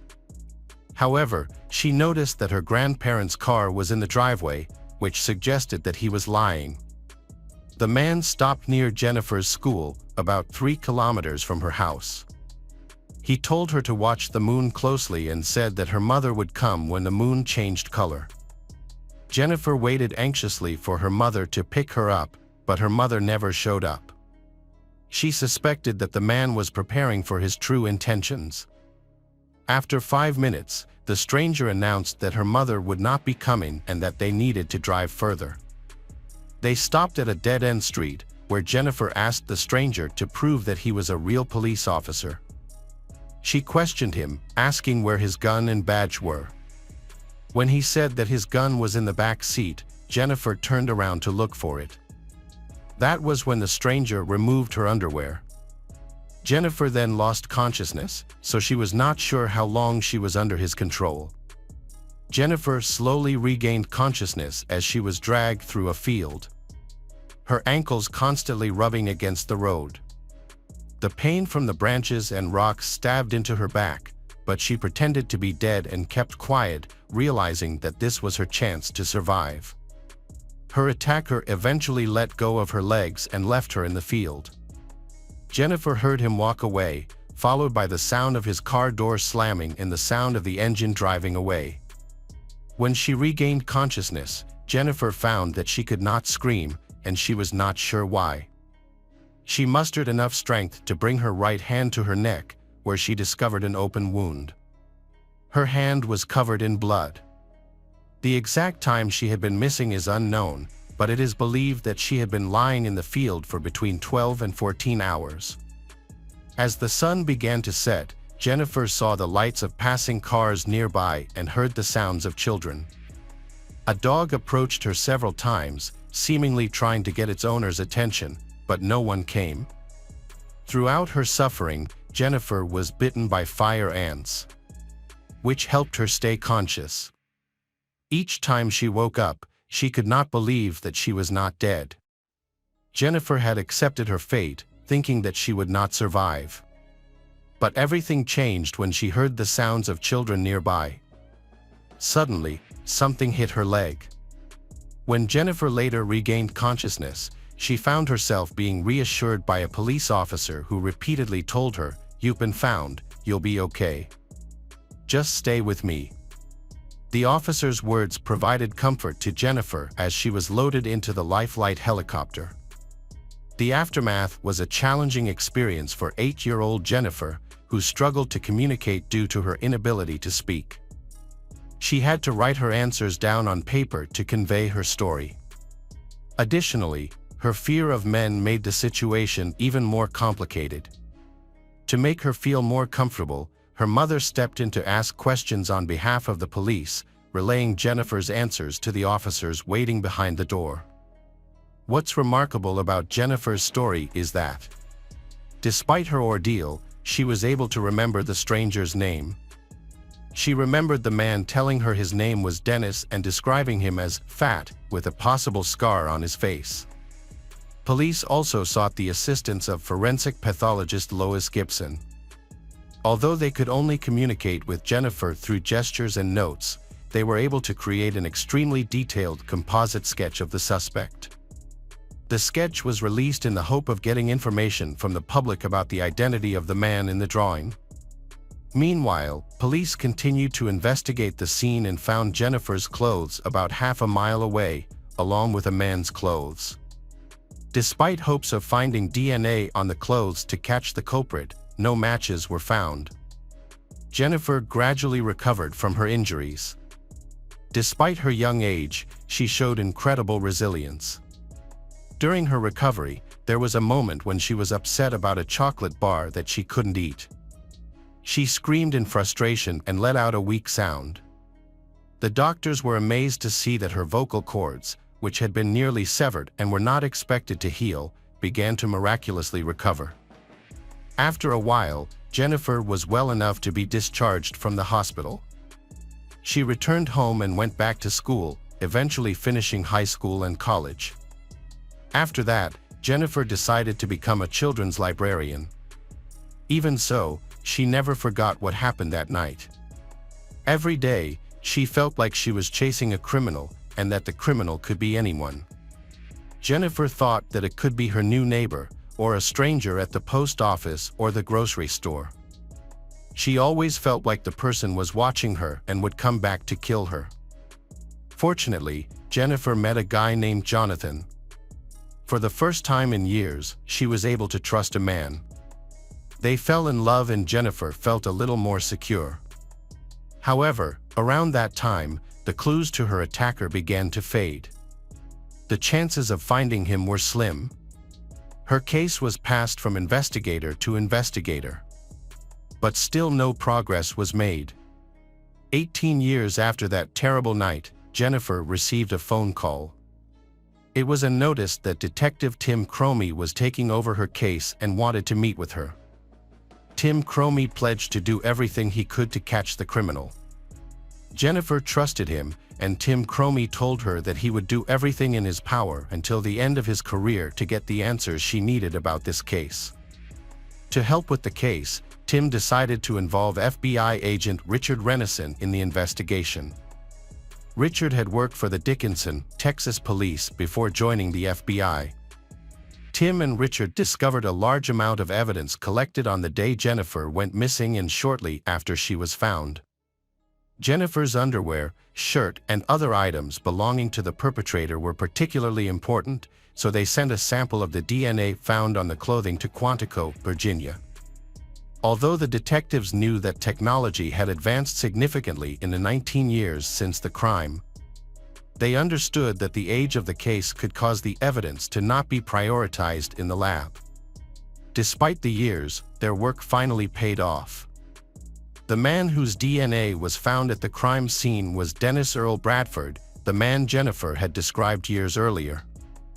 The 8-year-old Jennifer had described the man with astonishing accuracy, even though she was on pain medication at the time and unable to speak. Dennis Bradford, 39, lived in North Little Rock, Arkansas. His DNA was entered into the national database after an attack on a woman he met at a bar in 1996. Although he was sentenced to 12 years in prison, he only served 4. Dennis was released on parole on February 4, 2000.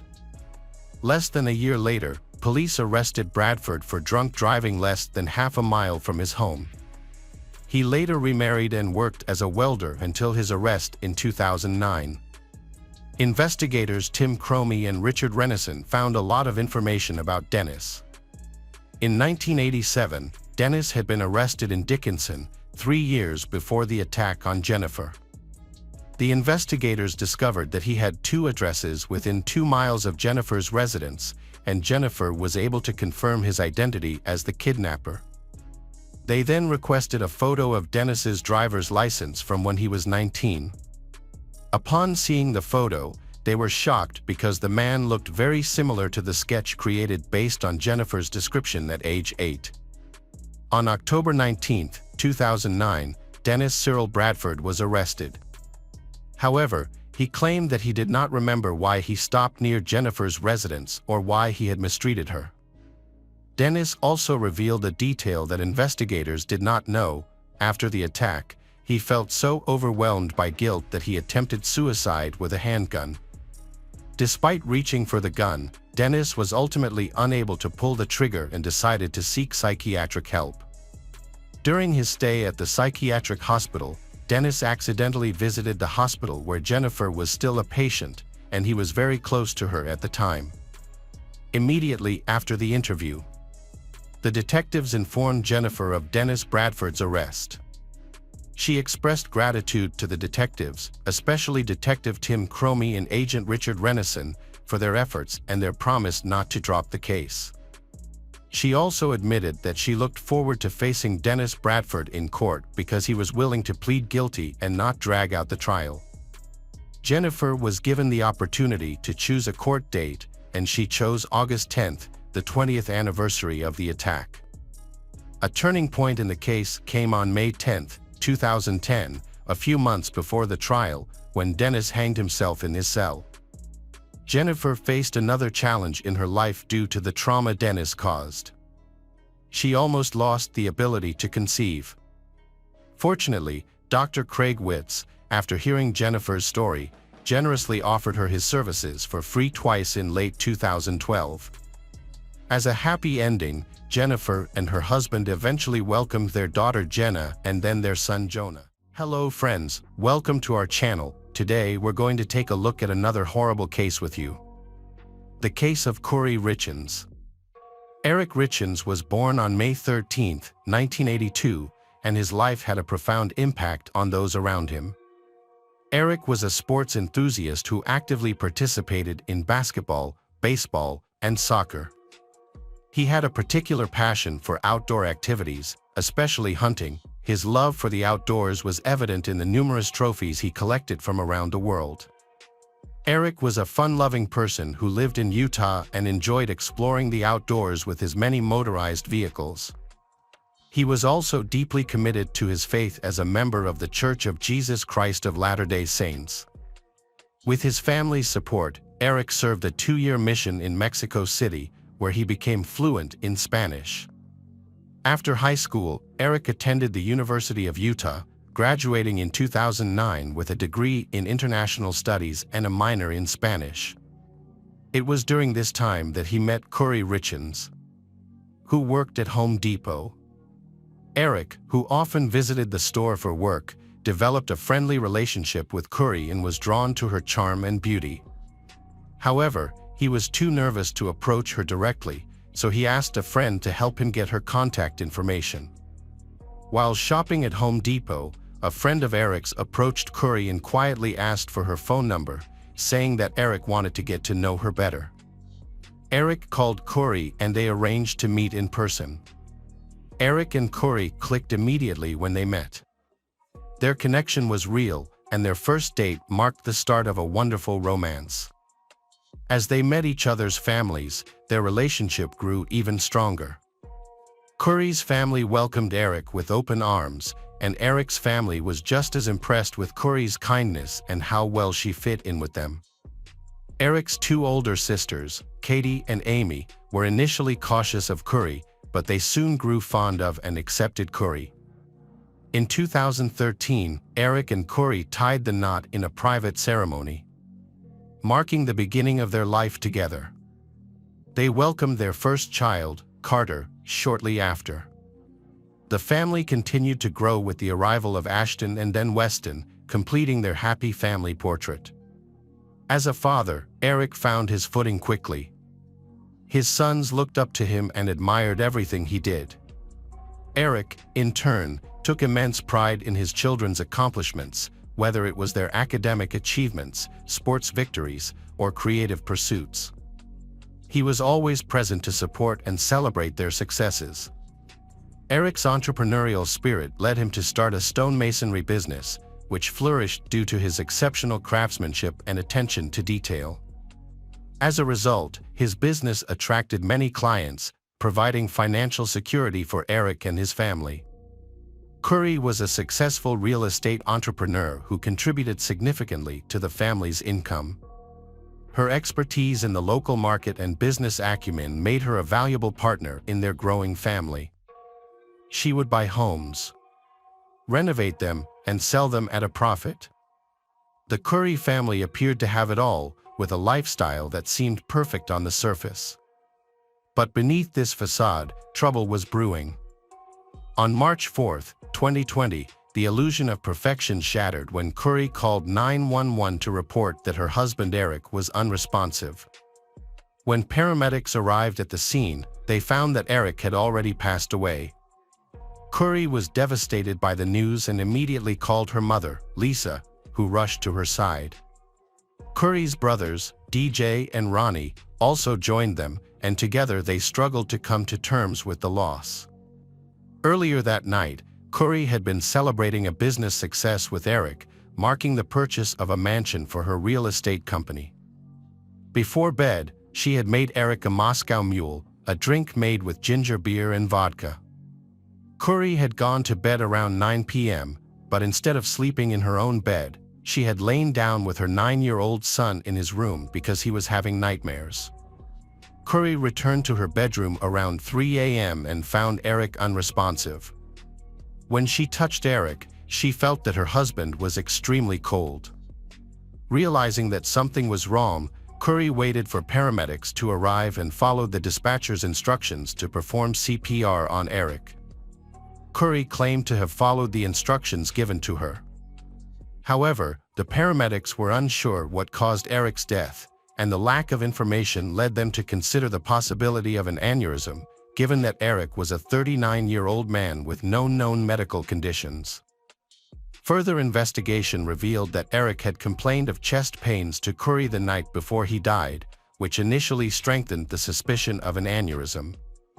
The autopsy results were unexpected and came as a surprise to all parties involved in the case. It was discovered that Eric died from a fatal dose of fentanyl, a powerful painkiller that can be fatal if overdosed.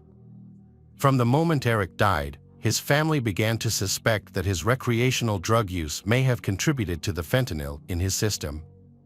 Curry explained that Eric used a nightly THC gummy as a way to unwind after a long day. However, the family had concerns about where Eric was getting these gummies. They suspected that Eric wasn't always buying them from trustworthy sources, and that he might have been purchasing them on the street instead. Eric's mother-in-law, Lisa, was particularly worried because Eric had a history of recreational drug use and may have also bought pain pills from street vendors without knowing they might contain fentanyl, unknowingly putting his life at risk. Eric's family strongly rejected the allegations, convinced that something else was responsible and encouraging investigators to consider other possibilities. Meanwhile, Curry struggled to rebuild her life. According to her brother Ronnie, she faced numerous challenges, including the void left by her husband's absence. To manage her grief and comfort her children, Curry found a creative outlet. She self-published a children's book, Are You With Me? On Amazon, aiming to help kids deal with the loss of a loved one. The book tells the story of a boy missing his deceased father through illustrations and storytelling, allowing Curry to channel her emotions into a positive project. Curry portrayed Eric as a constant, loving presence in her book, watching over their son. Her mother, Lisa, appreciated the book, saying it helped her family cope with their emotions and find some comfort. However, as detectives looked into Eric's death, they suspected foul play was involved. In a shocking twist, Curry was arrested and charged with her husband's murder on May 8, 2023, just weeks after she had publicly shared her grief and promoted her book on local Utah news stations. The community was stunned by the news, struggling to understand the sudden turn of events. Curry, who initially gained public sympathy for her efforts to help children cope with loss, has become embroiled in a devastating scandal. According to court documents, Curry allegedly killed her husband Eric by administering a lethal dose of a poison. Curry intentionally spiked Eric's drink, a Moscow Mule, with a fatal amount of fentanyl on the night of his death. However, Curry's lawyer disputes this, stating that no fentanyl was found on the glassware at their home. Curry denies any involvement in Eric's death, insisting she had no reason to harm him. Curry's mother, Lisa, has expressed shock and confusion over the allegations, maintaining that they was happy and had no issues that would have led Curry to kill Eric. During the investigation, detectives discovered that Curry and Eric's relationship was not as perfect as it appeared. They had their differences, and Curry, a stay-at-home mother, craved independence. She was also annoyed by Eric's frequent hunting trips. Lisa claimed that Eric was having an affair, but his family denied this. They sought counseling, but Eric's family said it was because he loved his sons and wanted to make the marriage work. Eric considered divorce and took steps to protect his assets, secretly setting up a trust with his sister Katie. During the investigation, 6 life insurance policies on Eric were found, totaling $3 million. 2 months prior to his death, Curry had also forged Eric's signature on another policy valued at $100,000. It was also discovered that Curry had been embezzling money from Eric's personal accounts and misusing funds from his business over several years. Curry's financial situation was reportedly dire, despite claims that her house-flipping business was thriving. In reality, the business was millions of dollars in debt. According to Eric's family representative, Curry urgently needed money. A premarital agreement, signed by Curry, revealed that she had waived her claim to Eric's business assets. However, if Eric were to die before her while they were still married, she would inherit the assets. Curry's lawyer denied the claims that her business was in debt. They explained that taking out lines of credit was a normal part of the house flipping business, and that the debt would be paid off when the houses were sold. The lawyer also clarified that the large amount of debt mentioned by the spokesperson was simply a result of normal business transactions. Curry's mother, Lisa, stated that Eric had been very supportive of Curry's business ventures, especially when it came to buying Heejin, where they were celebrating on the night of his death. Heejin was situated on a 10-acre estate in Heber Valley, close to popular ski resorts and Deer Creek Reservoir. Curry discovered a long-abandoned mansion that had been built in 2017. She joined forces with a group of investors to make a substantial offer on the property, using their collective resources to finance the purchase. Her plan was to transform the estate into a popular recreational destination. Although Eric initially seemed to support the purchase, his family later disputed this claim. They recalled that Eric had strongly opposed the idea of buying Heejin and had even argued with Curry about it. The family's spokesperson made a shocking allegation: on the night of Eric's death, Curry had given him a drink spiked with fentanyl. Furthermore, they claimed that this was not the first time Curry had attempted to harm Eric. Eric's family claims Curry tried to harm him twice. First, during a 2019 trip to Greece, they say Curry gave Eric a drink that made him violently ill. Curry's brother Ronnie disputes this, suggesting Eric was taking antibiotics and shouldn't have had liquor. Ronnie says the bartender may have made a mistake, preparing a drink with liquor instead of the virgin drink Eric ordered. A second incident allegedly occurred on Valentine's Day 2022, 1 month before Eric's death. Curry brought Eric a sandwich that caused him to break out in hives and have trouble breathing. The court documents stated that 2 days after Eric's death, Curry punched his sister Amy in the neck and face when she tried to open a safe containing between $125,000 and $165,000 in cash. Curry claimed she was acting in self-defense when she tried to retrieve important documents from a safe. However, she was charged with assault a month after the incident and eventually pleaded no contest.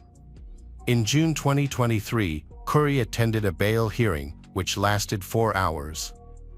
During the hearing, prosecutors presented 3 witnesses and evidence to support their claim that Curry had poisoned her husband. A cell phone expert testified about Google searches found on Curry's phone, including inquiries about retrieving deleted text messages from an iPhone, whether the FBI could access deleted messages, and the lethal dose of fentanyl. However, Curry's attorney argued that these searches were conducted after her husband's death, as Curry sought information to defend herself against accusations of murder. Prosecutors also contacted the lead detective involved in the case and questioned him about any potential sources that Curry could have used to obtain the drugs that were used to kill Eric. The detective shared information from an interview with Carmen Labor, a woman who claimed to work as a cleaner for Curry's business and home. In early 2022, Carmen told investigators about a conversation she had with Curry. Curry asked her to buy fentanyl for an investor who supposedly had a back injury. Carmen, who had a history of drug-related crimes and was on probation for distributing drugs at the time of the interview, agreed to Curry's request. She said she bought 15 to 30 fentanyl pills and later met with Curry to exchange them for cash. This exchange happened on February 11, 2022, just 3 days before Valentine's Day, when Curry allegedly tried to poison Eric with a sandwich. During the investigation, Carmen told the detective that Curry contacted her again, asking for stronger drugs. This time, Carmen revealed that Curry paid her for the pills with a check. A week after Eric's death, Curry gave Carmen a $1,300 check. However, Curry's lawyer disputed this, suggesting that the check could have been for cleaning services instead of payment for drugs. The detective agreed that this was a possible explanation. Curry's lawyer also questioned Carmen's credibility, pointing out that she was a convicted felon on probation for serious crimes. The lawyer argued that Carmen's history made her an unreliable witness. They claimed that Carmen might have lied about selling the drugs because the detective told her she would face a long prison sentence if she didn't cooperate with the investigation. Curry's lawyer asked if there was any physical evidence to prove that Carmen had bought the drugs. The detective replied that no such evidence existed. Specifically, no text messages were found where Curry directly asked Carmen for drugs. Additionally, no witnesses came forward to confirm that they saw Carmen and Curry exchanging drugs. Eric's sister pleaded with the judge at the bail hearing to keep Curry in custody, sharing the family's trauma and concerns about reliving the horrific circumstances of Eric's death if Curry was released on bail. The judge granted the request and denied Curry bail. However, Curry's family was upset by the decision and worried about her well-being in jail. They felt that her time in custody was affecting her physically and mentally. Curry experienced a health scare in jail after taking prescribed medication. She suffered a seizure and was rushed to the hospital. She claimed that jail officials had given her the wrong medication, leading to severe side effects. Thankfully, Curry recovered after receiving medical treatment. Jail officials found a handwritten letter in Curry's cell after she was hospitalized. The letter was never sent, but it was included in the court records and presented by prosecutors as evidence. They claimed it was written by Curry to her mother and showed her intentions and motivations. Prosecutors asked the court to limit Curry's contact with her mother and brothers in November 2023. The main reason was the letter found in Curry's cell, which prosecutors said was an attempt to influence witnesses. They alleged that in the letter, Curry gave her mother instructions on how her brother Ronnie should behave in court. Curry allegedly asked Ronnie to lie about Eric's behavior during a trip to Mexico. Specifically, Curry wanted Ronnie to falsely testify that Eric had admitted to buying pain pills in Mexico. Curry also told Ronnie to gather text messages from Eric that discussed his drug use. Curry stressed the importance of linking Eric's activities in Mexico to his alleged involvement with drugs. However, Curry claimed that the letter was not an attempt to tamper with a witness, but rather a work of fiction. A judge agreed, stating that the prosecution had failed to prove that Curry was attempting to interfere with the testimony. Currently, Curry and her family are trying to gain custody of their 3 sons, who are living with a relative. Despite being in jail, Curry regularly talks to her children through video calls. Her family attends their public events, but is not allowed private visits with they. Curry faces severe penalties if found guilty of murdering her husband Eric by lacing his drink with fentanyl. She could receive a prison sentence ranging from 25 years to life imprisonment. Moreover, she is dealing with multiple civil lawsuits related to Eric's estate, including disputes over custody of their children. The outcome of these custody battles has significant financial implications, as control of the children grants control over Eric's estate, fueling tensions between Curry's and Eric's families. Curry's trial is expected to begin sometime in 2025. Hello friends, welcome to our channel. Today we're going to take a look at another horrible case with you, the case of Heather Jackson. Heather Jackson was 23 years old in 2012, and her life was a challenge. She had recently separated from her husband, Wayne, and they were in the process of getting a divorce. They had 2 young children, 3-year-old Selena and 1-year-old Wayne Jr. Despite the difficulties they faced as parents, Heather was determined to provide a happy life for her kids. She had found a new home on a quiet street near Lake Erie, which brought her some sense of relief. Heather and Wayne had been high school sweethearts, but their marriage had fallen apart. On September 8, 2012, Heather's friend Danielle Sorrell arrived at her house at 2:30 p.m. for a pre-arranged meeting. However, when Danielle knocked on the door, no one answered. She checked all the doors, but they were locked, leaving her wondering what was going on. Danielle was puzzled that Heather and her kids weren't at home despite their planned meeting. Even if Heather had changed her plans, she would have alerted Danielle. So, Danielle called Heather's mom, Jody, who was very close to her daughter and spoke with her daily. However, Jody couldn't reach Heather that day either. Danielle then contacted all of Heather's friends, but none of them knew her whereabouts. Her concern grew when she spotted Selena's pacifier on the porch. Danielle knew Heather would never leave the house without the pacifier, so something was off. Hours passed, but Heather still hadn't contacted her mom. Jody's unease called the police to request a check. The officers arrived, knocked on the door, and got no response. They circled the house, peeking through the windows, but saw nothing suspicious. Since they found no signs of forced entry or foul play, they couldn't enter the house without a warrant and left. At approximately 7:30 p.m., Heather's friends, Thomas Hansen and Dan Reiner, arrived at her house after discovering she was missing. When no one answered the front door, Reiner proceeded to the back porch, forced the door open, and entered the home. Inside, they found Heather's naked body in the bedroom and immediately called 911. Sergeant Eric Graybill, a Sandusky police officer, responded to the scene and entered the house. He discovered Heather's body lodged between the box spring and mattress in her bedroom, with a ligature around her neck. The TV was still on, but the children were nowhere to be found. Their room was empty. During their search of the house, the officers noticed a utility closet door that they had not yet checked. When Sergeant Bill opened the door, he found stacked boxes with objects behind them. Behind the boxes, he discovered the lifeless bodies of Heather's children. The police immediately secured the crime scene. The officers were deeply shaken by the discovery, having never encountered a crime of such magnitude before. Heather's family and friends were even more devastated after the forensic examination results were revealed. According to court documents, Dr. Diana Scala Barnett, the deputy coroner for Lucas County, performed the autopsies on the 3 victims. Her findings showed that Heather Jackson's cause of death was ligature strangulation. Additionally, Dr. Barnett observed that Heather's rectum was unusually open after death, suggesting that an object was likely inserted into the area around the time of her death, causing it to remain in that state.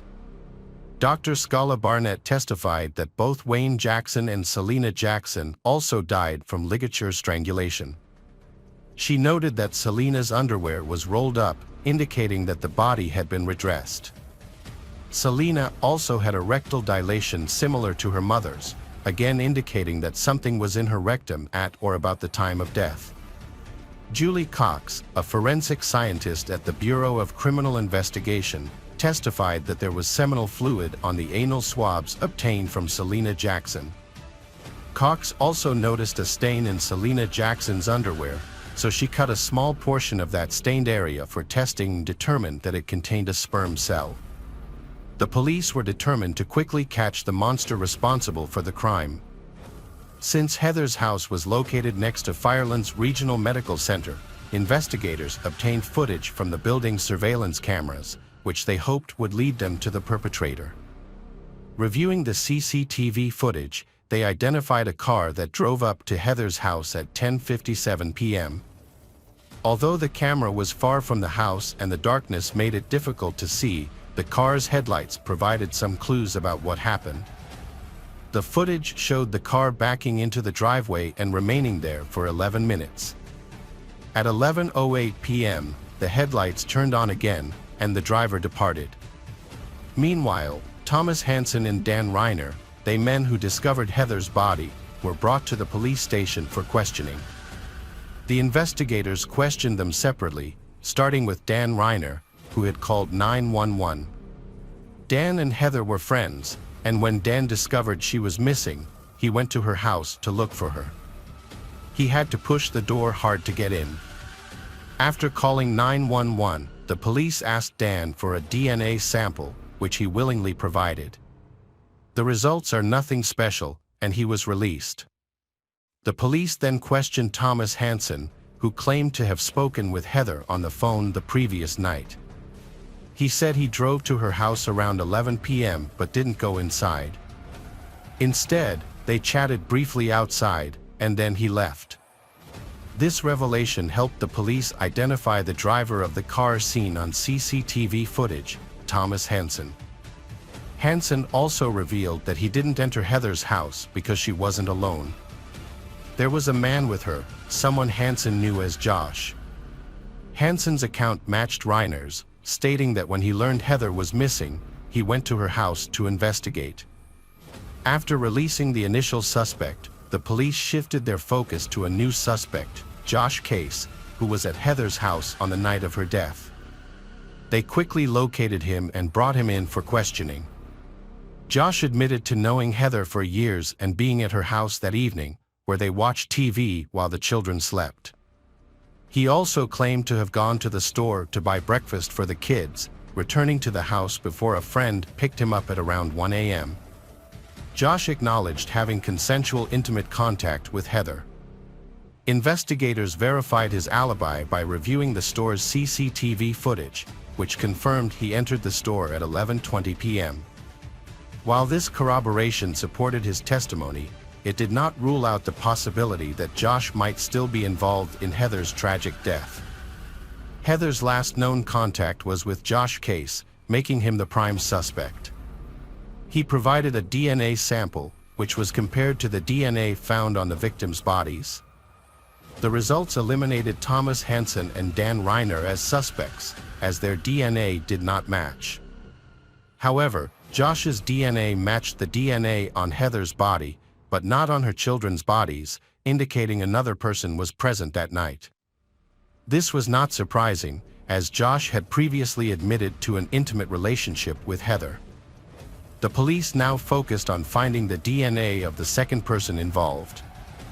They quickly ruled out Heather's husband, Wayne, who was going through a divorce with Heather and lived in another state. The investigators turned to Heather's cell phone records for answers. The records showed Heather was active on her phone, including on the night of her death. Her last phone conversation took place at 3:12 a.m. and lasted 30 seconds. The police's next step was to identify the owner of the phone number Heather last spoke to. 36 hours after Heather's death, police obtained another CCTV footage that showed a white car arriving at her house around 3 a.m.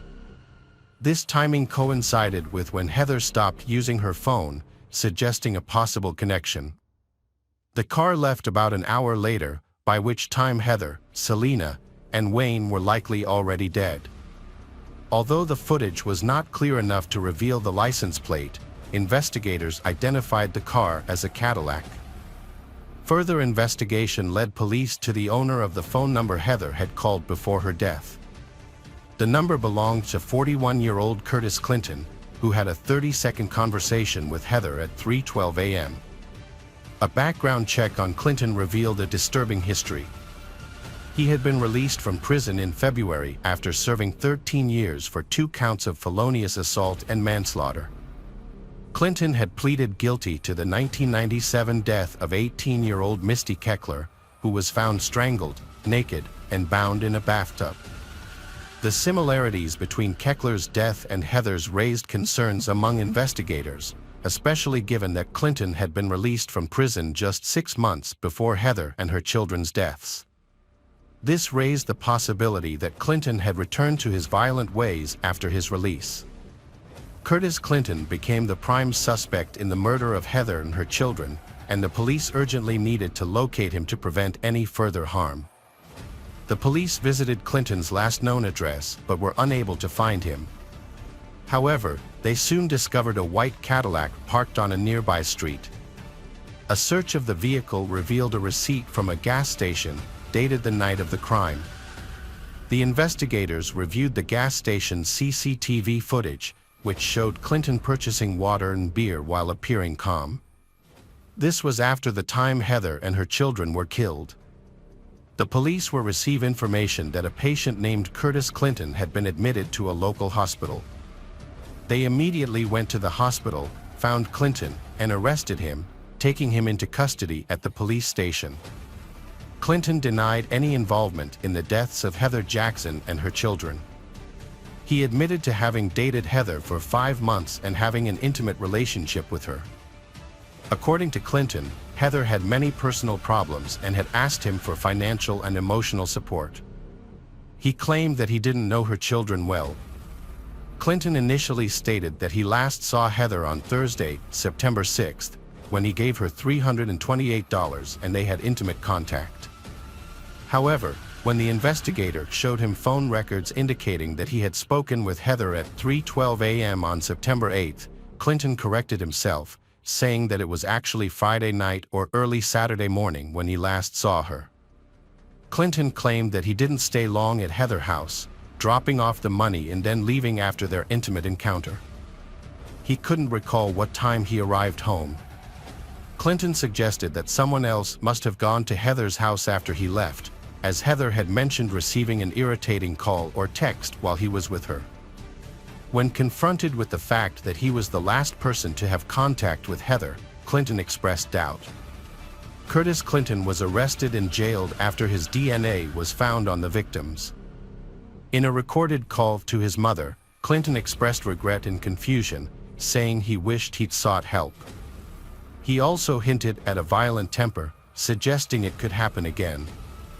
His mother acknowledged the family's struggles, but said they'd learned to manage them, and noted that Clinton had stopped taking his medication, which contributed to his behavior. Clinton told his mother that he planned to plead guilty to the charges and accept whatever consequences came his way. The investigation led to multiple charges against Clinton. Furthermore, it was discovered that just 6 days before the murder of Heather and her children, Clinton had attacked a 17-year-old girl, choking her and forcing her to engage in intimate contact. The victim had gone to the hospital, where police collected DNA evidence that also linked Clinton to the crime. Clinton asked to move the trial to a different location, claiming that the local media had already publicized the case so much that it would be hard to find impartial jurors. However, the court denied this request. Clinton brutally murdered Heather, Selena, and Wayne, and the forensic evidence, including his DNA found inside Selena's body, revealed the horrific details of his crimes. Despite facing the death penalty, Clinton did everything he could to avoid it. When given the opportunity to speak before being sentenced, he did not show remorse or apologize to the victims' families. Instead, he attacked prosecutor Kevin Baxter and vowed to win on appeal and have his case retried. In November 2013, Clinton was sentenced to death for the brutal murders of Heather Jackson and her 2 young children. The judge also sentenced Clinton to life in prison without parole for what he did to 3-year-old Selena before strangling her, and added another 10 years for assaulting a 17-year-old girl 6 days before killing Heather and her children. Today we're going to take a look at another horrible case with you, the case of Elizabeth Arellano. Elizabeth Paula Arellano was born on August 16, 1987, in Fort Worth, Texas, where she spent her entire life.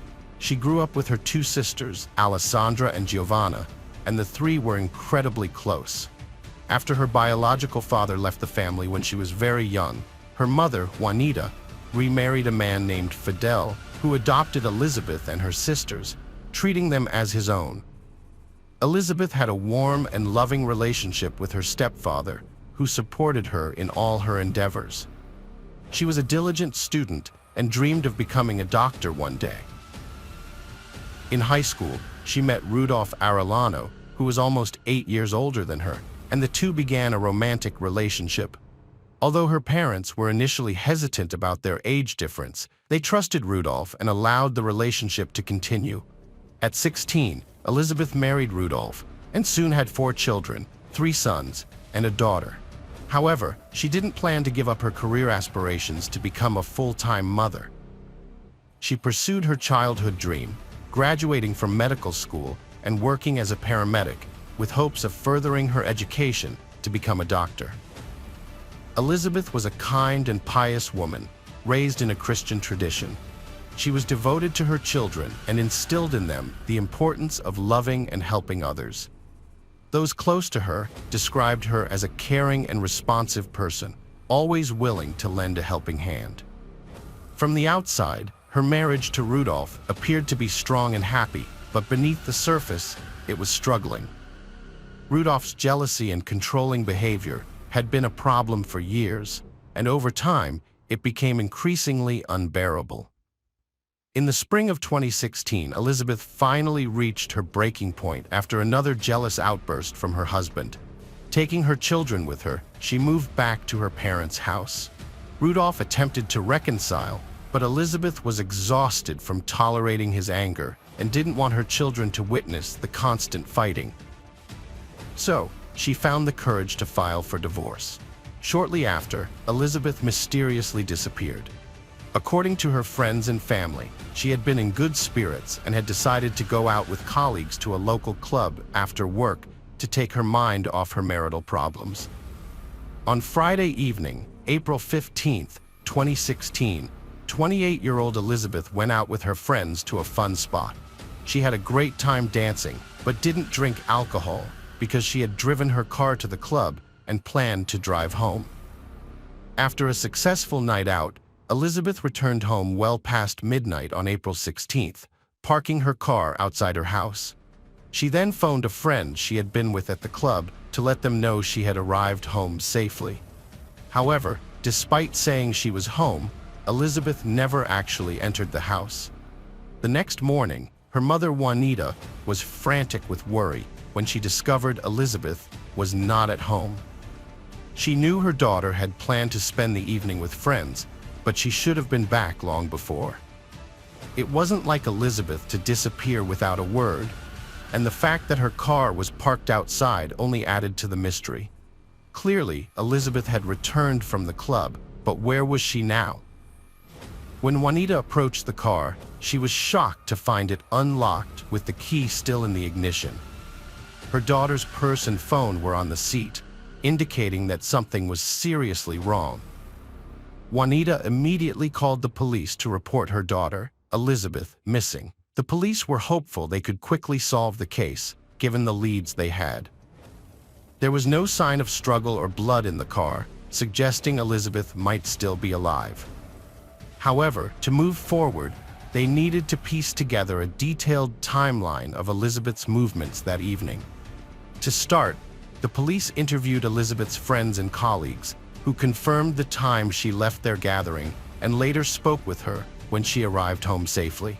The police also found several calls and messages from Elizabeth's ex-husband, Rudolph Arellano, on her phone, which showed he had tried contacting her multiple times that night. The police went to Rudolph's house to investigate his whereabouts on the previous evening and night.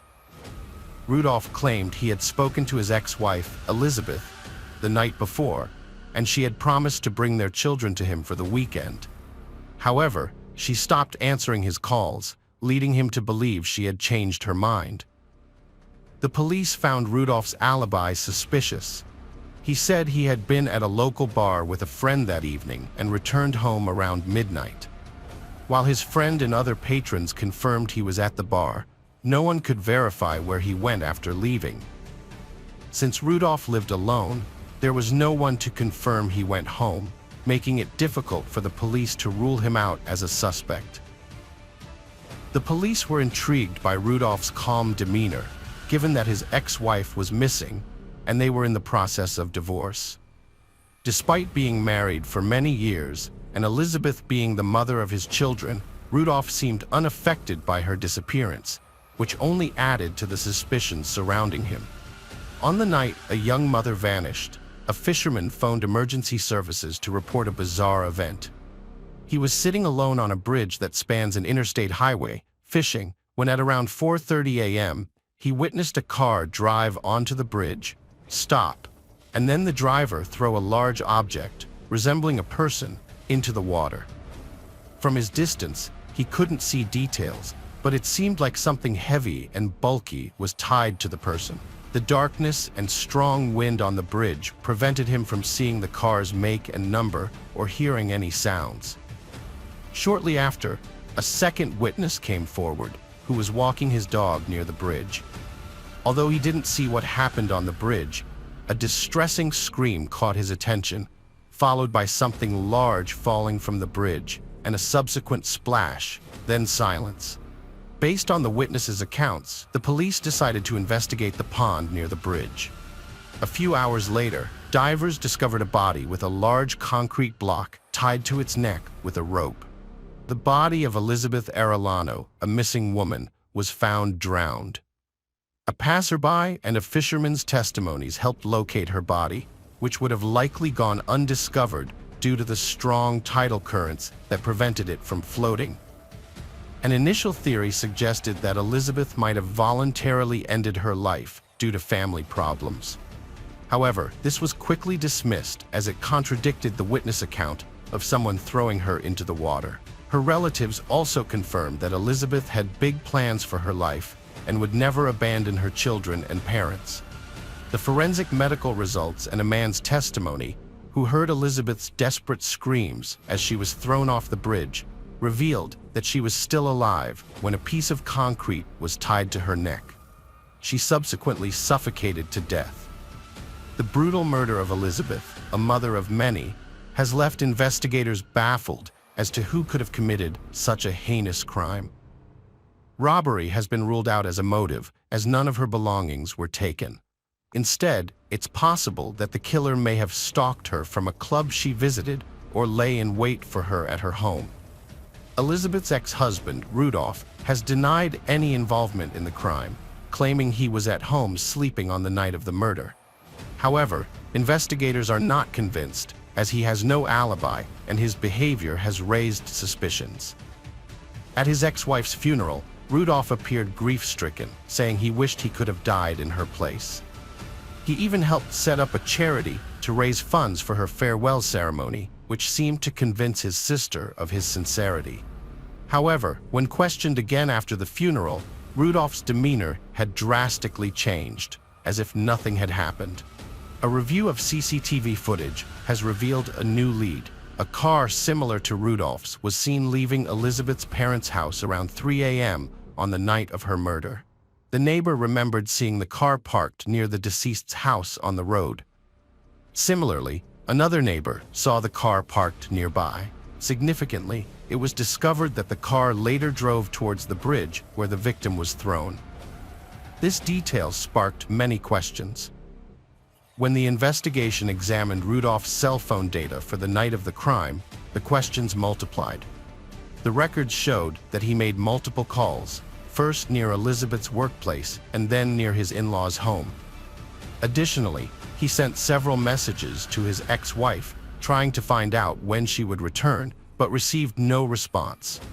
It appears that he had been tracking her movements and eventually decided to wait for her return at her parents' house. The police gathered sufficient evidence to arrest Rudolph as the main suspect and take him in for further investigation. A crucial witness in the case was Rudolph's eldest son, who shared vital information with the authorities. When shown the rope found around his mother's neck, the boy recalled seeing it in his father's backyard, where he had played with it earlier. Additionally, the boy identified a piece of concrete from their garden, which had appeared after the fence was replaced. Significantly, small fragments of this concrete were discovered in the trunk of Rudolph's car. The investigation revealed that Rudolph had waited for his ex-wife at her parents' home, abducted her, and prevented her from entering the house. Rudolph Arellano kidnapped his ex-wife by forcing her into his car, where he had already prepared rope and concrete in the trunk. He then drove to a bridge, intending to kill her without being noticed.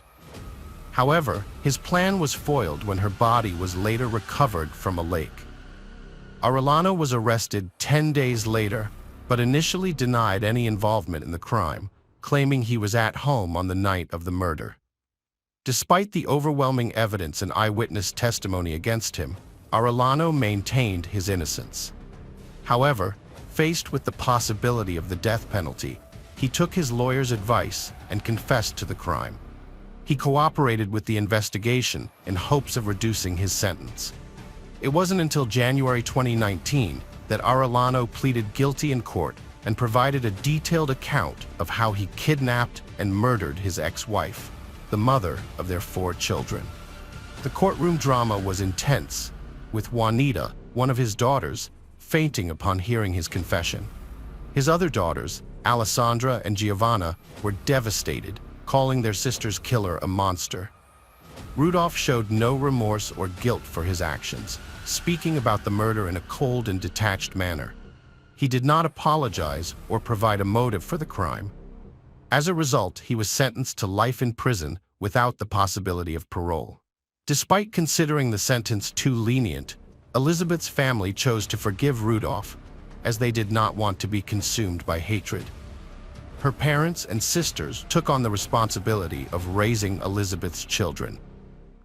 Today we're going to take a look at another horrible case with you. The case of Liana Friedenbach. Liana Friedenbach and Felipe Café, the young people involved in this tragedy, came from different backgrounds. Liana, born in May 1987 in São Paulo, was the elder of 2 children in a wealthy and respected family. Her father, Henry Friedenbach, was a successful lawyer and a well-known figure in the city. Felipe Silva Café, also from São Paulo, was born in July 1984, but grew up in a large, modest family. From a young age, he worked part-time to support himself and help his family. They met at school and developed a strong friendship that blossomed into romance. However, they had to keep their relationship a secret. Liana's parents, who were strict and religious, had brought her up to attend Sunday school and church regularly and were opposed to her dating at such a young age. Social inequality also contributed significantly to the situation, as she came from a wealthy family while her partner was from a poor background. However, the parents' prohibitions did not deter the young lovers from staying together. Instead, they started secretly dating in various locations where they would not be seen, just to spend some time together. In the fall of 2003, the lovers decided to take a trip to a secluded area to be alone for a while. They carefully planned the trip, which was meant to be an exciting adventure for them. They came up with a believable alibi to justify their absence and avoid arousing suspicion. Felipe told his parents that he and his friends were going on a camping trip. Liana, on the other hand, told her parents that she was going on a sightseeing trip with some guys from church, knowing that they would not question her further. The Friedenbach and Café families believed the fabricated stories and let their children go without any concerns. Liana and Felipe were overjoyed that they could spend a whole week together, free from their parents' scrutiny and judgment. The young couple decided to visit the picturesque province of Iguaçu. They packed lightly, bringing a tent, sleeping bags, some personal items, and a small supply of food. However, they faced a significant challenge. They had hardly any money. As students, they were entitled to free public transportation, so they planned their route in advance to reach their destination by bus. On the morning of October 31st, the lovers met at the agreed meeting point, careful not to be seen by anyone who knew them. They caught the first bus and, after arriving in another city in the evening, spent the night at the bus station. 2 more bus rides took them to their desired location. From there, they had to walk a few kilometers to a secluded spot in the woods where they planned to camp and spend a few days alone together. Despite their fatigue after the long journey, the warm and sunny day put them in high spirits, and they joked, laughed, and made plans for their mini vacation. Once they reached the spot marked on their map, they began setting up their modest but cozy camp. Liana and Felipe's plans were ruined by unwelcome visitors.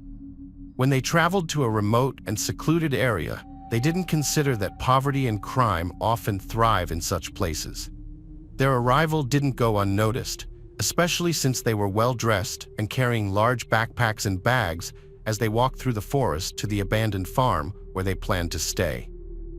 They caught the attention of local bandits, Paulo Cesar de Silva Marquez, nicknamed Perón Bucu, and Roberto Alves Cardoso, known as Chino, who was only 16 but already led the gang. The bandits were interested in the strangers, particularly the beautiful young girl. They decided that the backpacks likely contained valuables and could be robbed. The bandits secretly followed the couple and watched from the underbrush. Liana and Felipe set up their tent, had a snack, and began to clean up their campsite. The bandits waited in ambush until they were certain no one else would join the couple and that they didn't have any weapons. Pernambuco and Chino then attacked Liana and Felipe, threatening them, and Felipe, frightened, didn't even try to run away or fight back against the unknown attackers. Having thoroughly searched all the bags and backpacks, the criminals found nothing of value. They then decided to demand a ransom from the boys' and girls' relatives. Liana, terrified, quickly revealed that she came from a wealthy family and her father would pay them any amount they demanded. The criminals were thrilled with this development, but lacking experience in such cases, they were unsure how to proceed to get the money and release the prisoners. As they refined their plan, the bandits tried to determine the value of their captives and the ransom they could demand.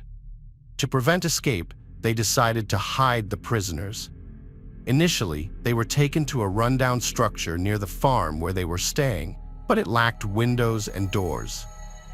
Later, they were moved to the home of one of the gang members.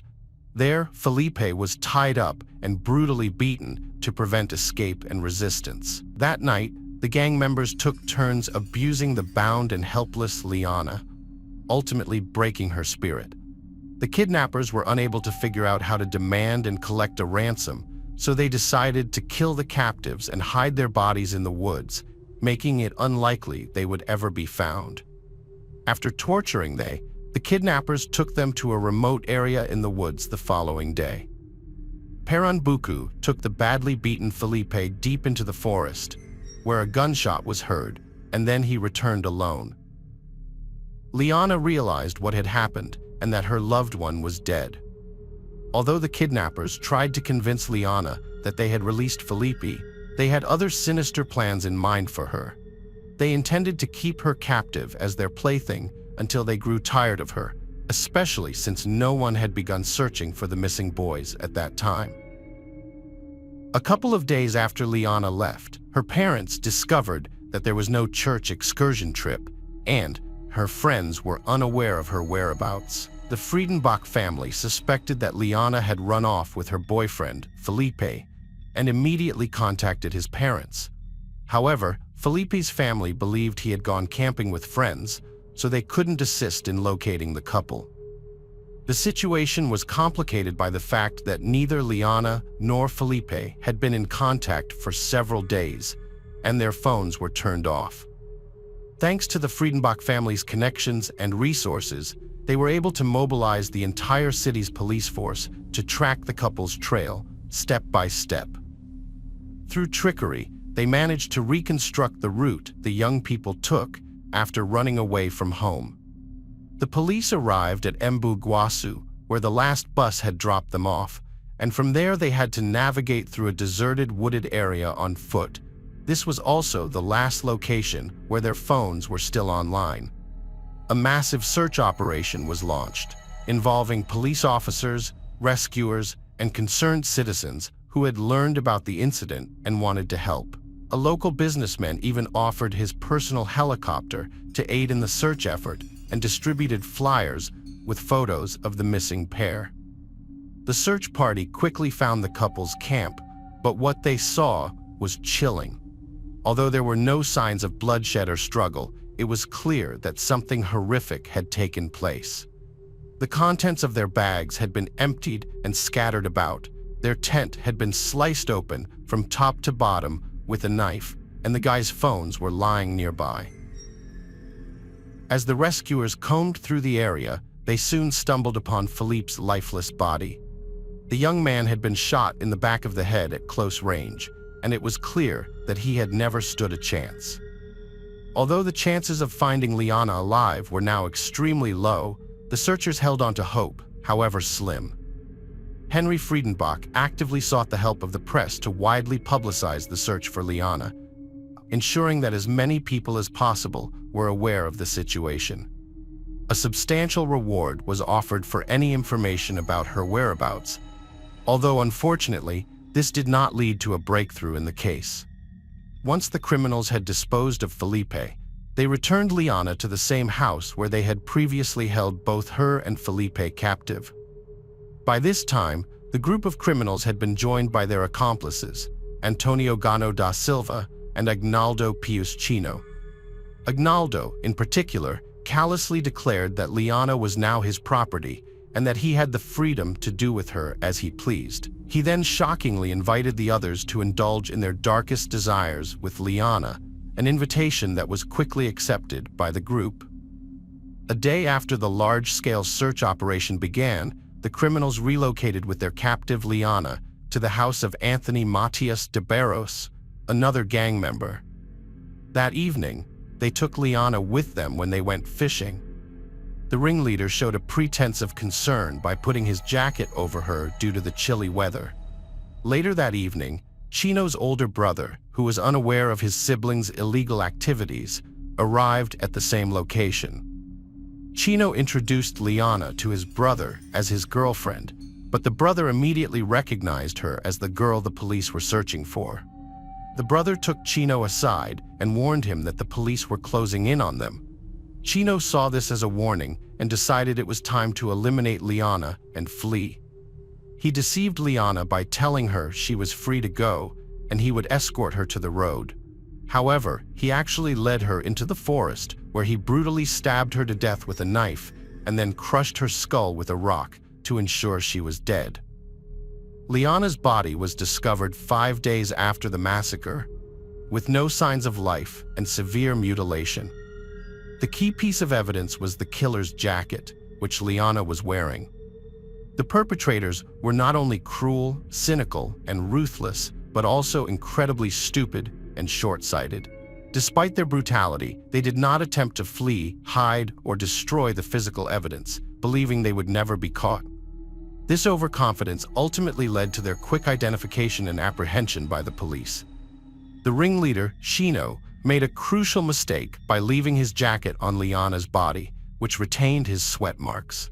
He then took the murder weapon to his house, washing it and hiding it in the yard. He also tried to wash his blood-stained clothes so he could continue wearing them. However, DNA analysis ultimately linked the gang members to the crime, allowing the police to apprehend them almost simultaneously. The ringleader did not deny his involvement in the crime and instead chose to testify, bragging about kidnapping, abusing, and ultimately killing the victim, Liana. He provided a detailed account of her final days. Following a lengthy trial, most adult members of the criminal gang received severe sentences. However, the ringleader, Chino, was only 16 at the time of the crimes, so he was sent to a specialized juvenile prison with a relatively lenient regime. During his incarceration, Chino made multiple escape attempts and exhibited aggressive and inappropriate behavior, which led to a psychiatric evaluation. The examination revealed several mental abnormalities, which cumulatively turned him into a calculating sadist and murderer devoid of pity or remorse. Chino, responsible for the murder of young men, was sent to a secure medical facility for mandatory treatment and rehabilitation despite the family's numerous appeals.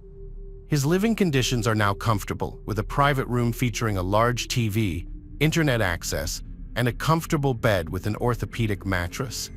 He receives 4 balanced meals a day with a customized menu, and his monthly maintenance costs around approximately $2,500.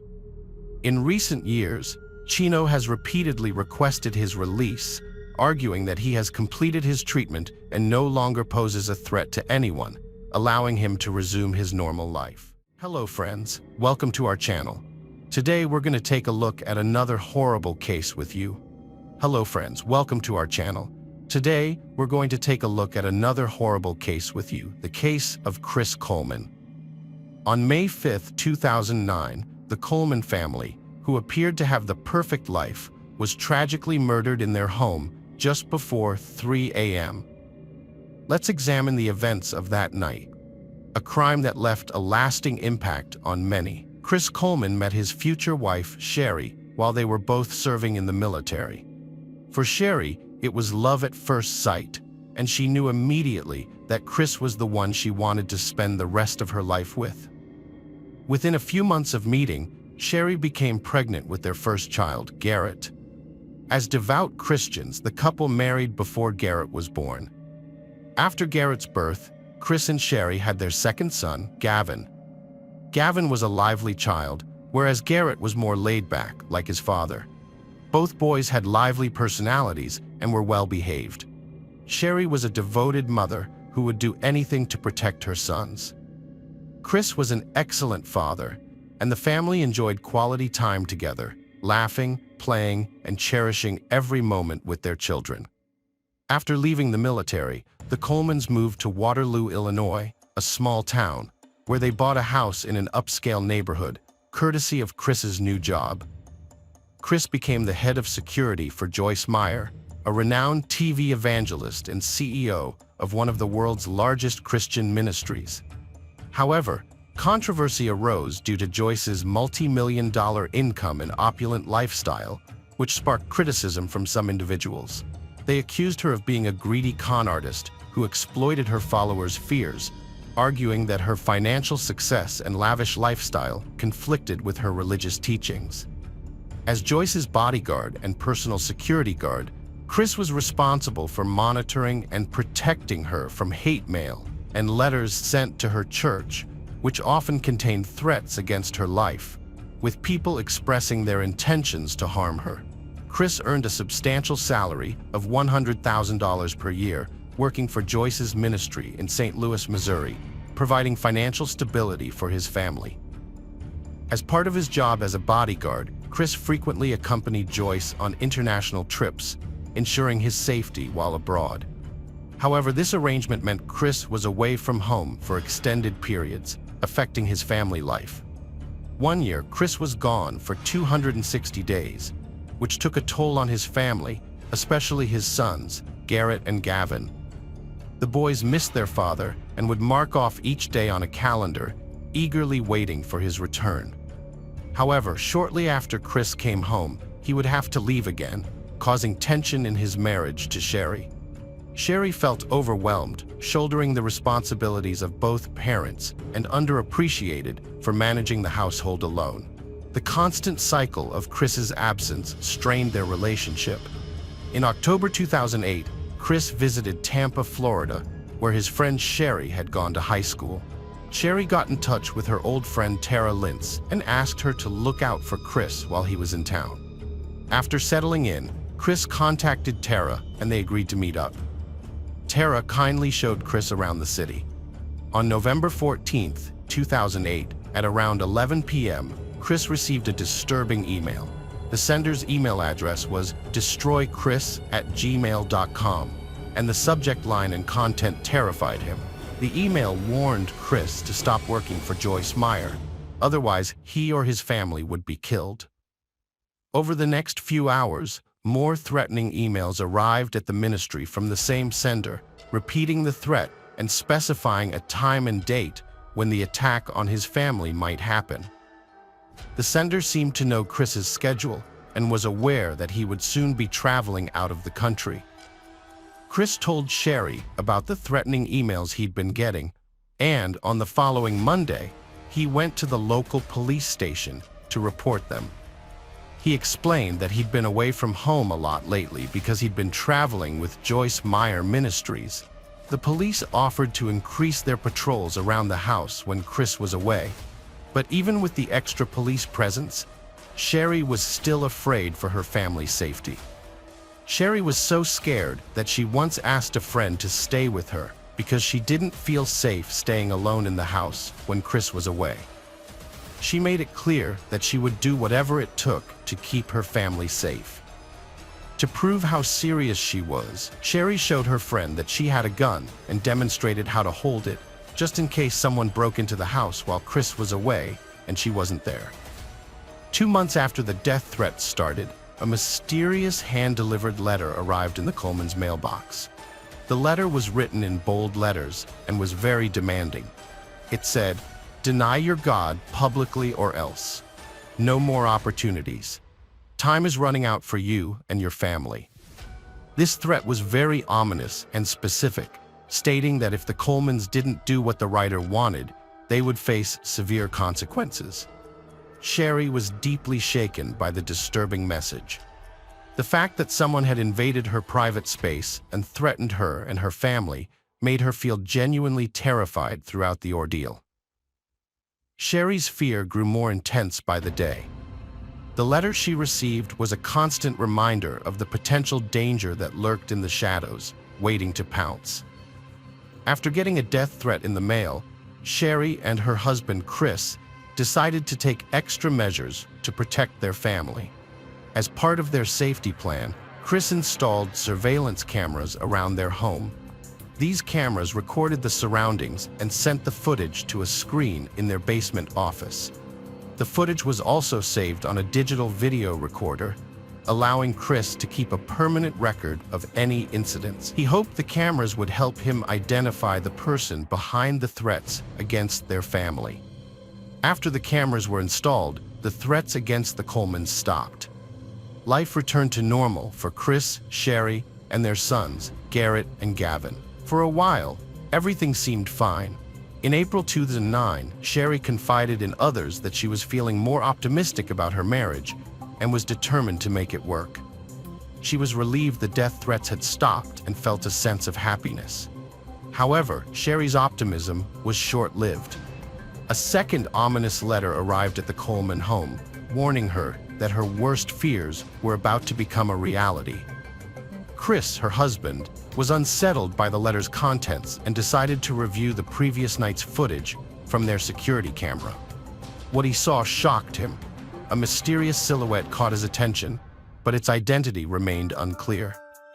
This new discovery reignited Sherry's fear for her own and her children's safety, plunging her back into a state of constant unease.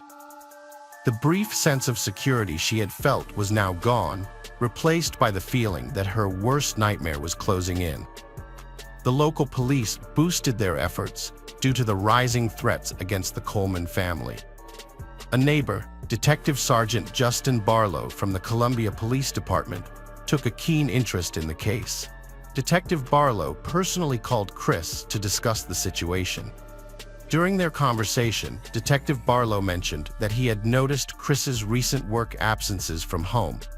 He offered help, providing his cell phone number in case Chris needed anything or had concerns. Detective Barlow reassured Chris that he could respond faster in an emergency than the regular police. Detective Justin Barlow lived across the street from the Coleman family, so he set up video cameras to monitor their driveway over several weeks. Although the cameras captured footage of the Colemans going about their daily routines, they did not capture the person responsible for leaving the death threats. Despite his efforts, the videos did not provide any clues or information about the identity of the person behind the threatening messages. On May 5, 2009, Chris went to the gym at 5:45 a.m. After leaving his house around 5:30 a.m., he called his home phone at 6:45 a.m. to check if his wife Sherry and their sons were up and getting ready for school. When no one answered, Chris became worried and called his neighbor, Detective Justin Barlow, at 6:45 a.m. to ask for his help. Chris explained to Detective Barlow that he had been trying to reach Sherry while he was at the gym, but she wasn't picking up. This made Chris increasingly concerned, so he asked Detective Barlow to check on Sherry and the boys. Detective Barlow prepared himself by grabbing his essential items, including his weapon, handcuffs, flashlight, and radio, before heading to the Coleman residence. While waiting for backup to arrive, his main goal was to make contact with Sherry and ensure everything was okay. With a mix of anticipation and apprehension, Detective Barlow approached the door and knocked firmly, hoping to get a response. However, the silence that followed made him feel uneasy. The lights inside the house were off, and there was no sign of movement, which only added to his bad feeling. Within minutes of Detective Justin Barlow's arrival at the Coleman home, a patrol vehicle pulled up with an additional officer to assist him. The second officer was sent to the rear of the house to try to see through a door or window or establish contact with Sherry or the boys at the back of the house. But as soon as the officer reached the back, he found signs of forced entry into the basement. This discovery immediately grabbed Detective Barlow's attention, and he began to suspect that someone inside the house was in danger. Detective Barlow was deeply concerned for the safety of Sherry, Garrett, and Gavin, after discovering the signs of forced entry into the Coleman home. Detective Barlow and the second officer decided to enter the premises through the basement. They announced their presence, but received no response. As they thoroughly searched the basement, they found a disconnected video cable at the computer desk. This led them to conclude that the camera's digital video recorder had been taken. Detective Justin Barlow and another officer made their way up from the basement of the Coleman home, ascending the stairs to the main level. As they climbed, they noticed an increasingly strong smell of aerosol spray paint. Once they reached the top, they saw that the wall had been spray painted with derogatory messages targeting Chris, Sherry, and their sons. 13 minutes after Chris phoned Detective Justin Barlow, Chris returned home from the gym. The detective told him to wait outside while they searched the house. Chris complied, sitting quietly on the porch without asking questions or trying to enter. Meanwhile, a third officer arrived at the Coleman residence. The three officers knew they had to search the rest of the house for Sherry and her sons. As they went upstairs, they found more hate-filled messages spray-painted on the walls when they reached the second story of the Coleman home. Detective Justin Barlow entered Garrett's bedroom, the oldest son's room, and initially thought he was asleep. But when he got closer, the detective realized Garrett was dead. There were no signs of life, and his body was cold to the touch. Ligature marks around his neck indicated the young boy had been murdered by strangulation. The discovery of Garrett's lifeless body shocked Detective Barlow. In the next room, the second officer found Gavin, but to his horror, the boy was also dead, just like his brother. Gavin also had ligature marks around his neck, indicating he had been strangled. The killer had even spray-painted an obscene message on the bed sheets, making the scene even more horrific. The third officer entered the master bedroom, where he was met with a deeply disturbing scene. Sherry, like her sons, was lying lifeless across the bed, her hair scattered over her face, hiding her features. It was obvious to the officer that Sherry had been brutally murdered. As he surveyed the room, he noticed multiple bruises on Sherry's body, suggesting that she had fiercely resisted her attacker, fighting to defend herself and her sons. After Detective Justin Barlow and the officers discovered the lifeless bodies of Sherry, Garrett, and Gavin, Chris entered the house, having waited outside for news about his family. Unaware of the gravity of the situation, Chris announced his presence. Detective Barlow then had the heartbreaking task of informing Chris that his entire family had been murdered. This devastating news crushed Chris, leaving him reeling. To give Chris some privacy to process the information, Detective Barlow accompanied him outside. However, as the reality of the situation set in, Chris's reaction was overwhelming. He became nauseous, and his body seemed to weaken. Overcome with grief, Chris curled up in a fetal position, unable to contain the torrent of emotions. The shock of the tragedy was too much for him to absorb. Chris couldn't comprehend the brutal way his family had been taken from him.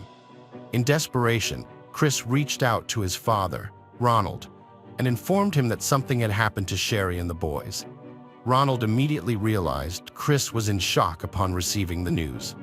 Ronald was equally stunned, unable to believe that this tragedy had befallen his family. News of the shocking murders of Sherry, Garrett, and Gavin Coleman spread swiftly throughout Waterloo, Illinois, where the family lived. As the community awoke to the grim news, neighbors were left devastated and terrified. The Coleman family had always been perceived as the epitome of a perfect American family, with their charming sons, Garrett and Gavin, admired by everyone. In fact, one neighbor went so far as to say that everyone would want their children to be like Garrett and Gavin, who were always polite, helpful, and kind-hearted. For Sherry's brother and mother, the harsh reality of the brutal crime was impossible to accept. Chris Coleman, the husband and father, was taken to a nearby police station for questioning after his wife and two sons were discovered murdered. During the interrogation, Detective Justin Barlow asked Chris if he could shed any light on the killings. Chris expressed deep regret for leaving to go to the gym, leaving Sherry and the boys alone in the home. When Detective Barlow asked Chris if he had any idea who could have committed the murders, Chris claimed he had no idea. However, several aspects of Chris's behavior during the interview raised suspicions with the detective. One of the detective's initial concerns was Chris's lack of curiosity about the circumstances surrounding his wife and son's murder. Given the gravity of the situation, it seemed odd that Chris didn't ask questions about their deaths. Instead, he appeared uninterested in finding out the details. Additionally, the detective noticed that Chris tried to conceal scratches on his arms during the interview. He asked for a blanket, despite the warm room temperature, to hide the injuries. These scratches raised suspicions as the detective knew that Sherry, Chris's wife, had fought for her life. When questioned about the scratches, Chris claimed they resulted from installing a satellite dish the day before. During the police interview, Chris denied having an affair outside of his marriage. However, he admitted to having a close friendship with Tara, a cocktail waitress and high school friend of his wife's who lived in Florida. Chris claimed that his wife wouldn't have approved of their conversations, but he maintained that he had no intention of leaving his wife for Tara. He insisted that he would never consider betraying his family in such a way. A different story unfolded when detectives contacted Tara in Florida. Tara claimed that her relationship with Chris went beyond friendship, alleging a full-blown affair that started in November 2008. She handed over her phone and laptop to the police, which contained convincing evidence of their romance, including emails, explicit photos, and videos they had exchanged. When confronted with Tara's information, Chris confessed to seeing her more frequently than he initially admitted. Further investigation revealed that Chris and Tara had devised a secret meeting system, often coinciding with his work trips for Joyce Meyer. They would secretly meet at these locations, sometimes traveling to exotic destinations like Hawaii to spend time together away from their families. Chris claimed his relationship with Tara wasn't an affair, defining an affair as involving a deeper level of commitment and involvement than they had.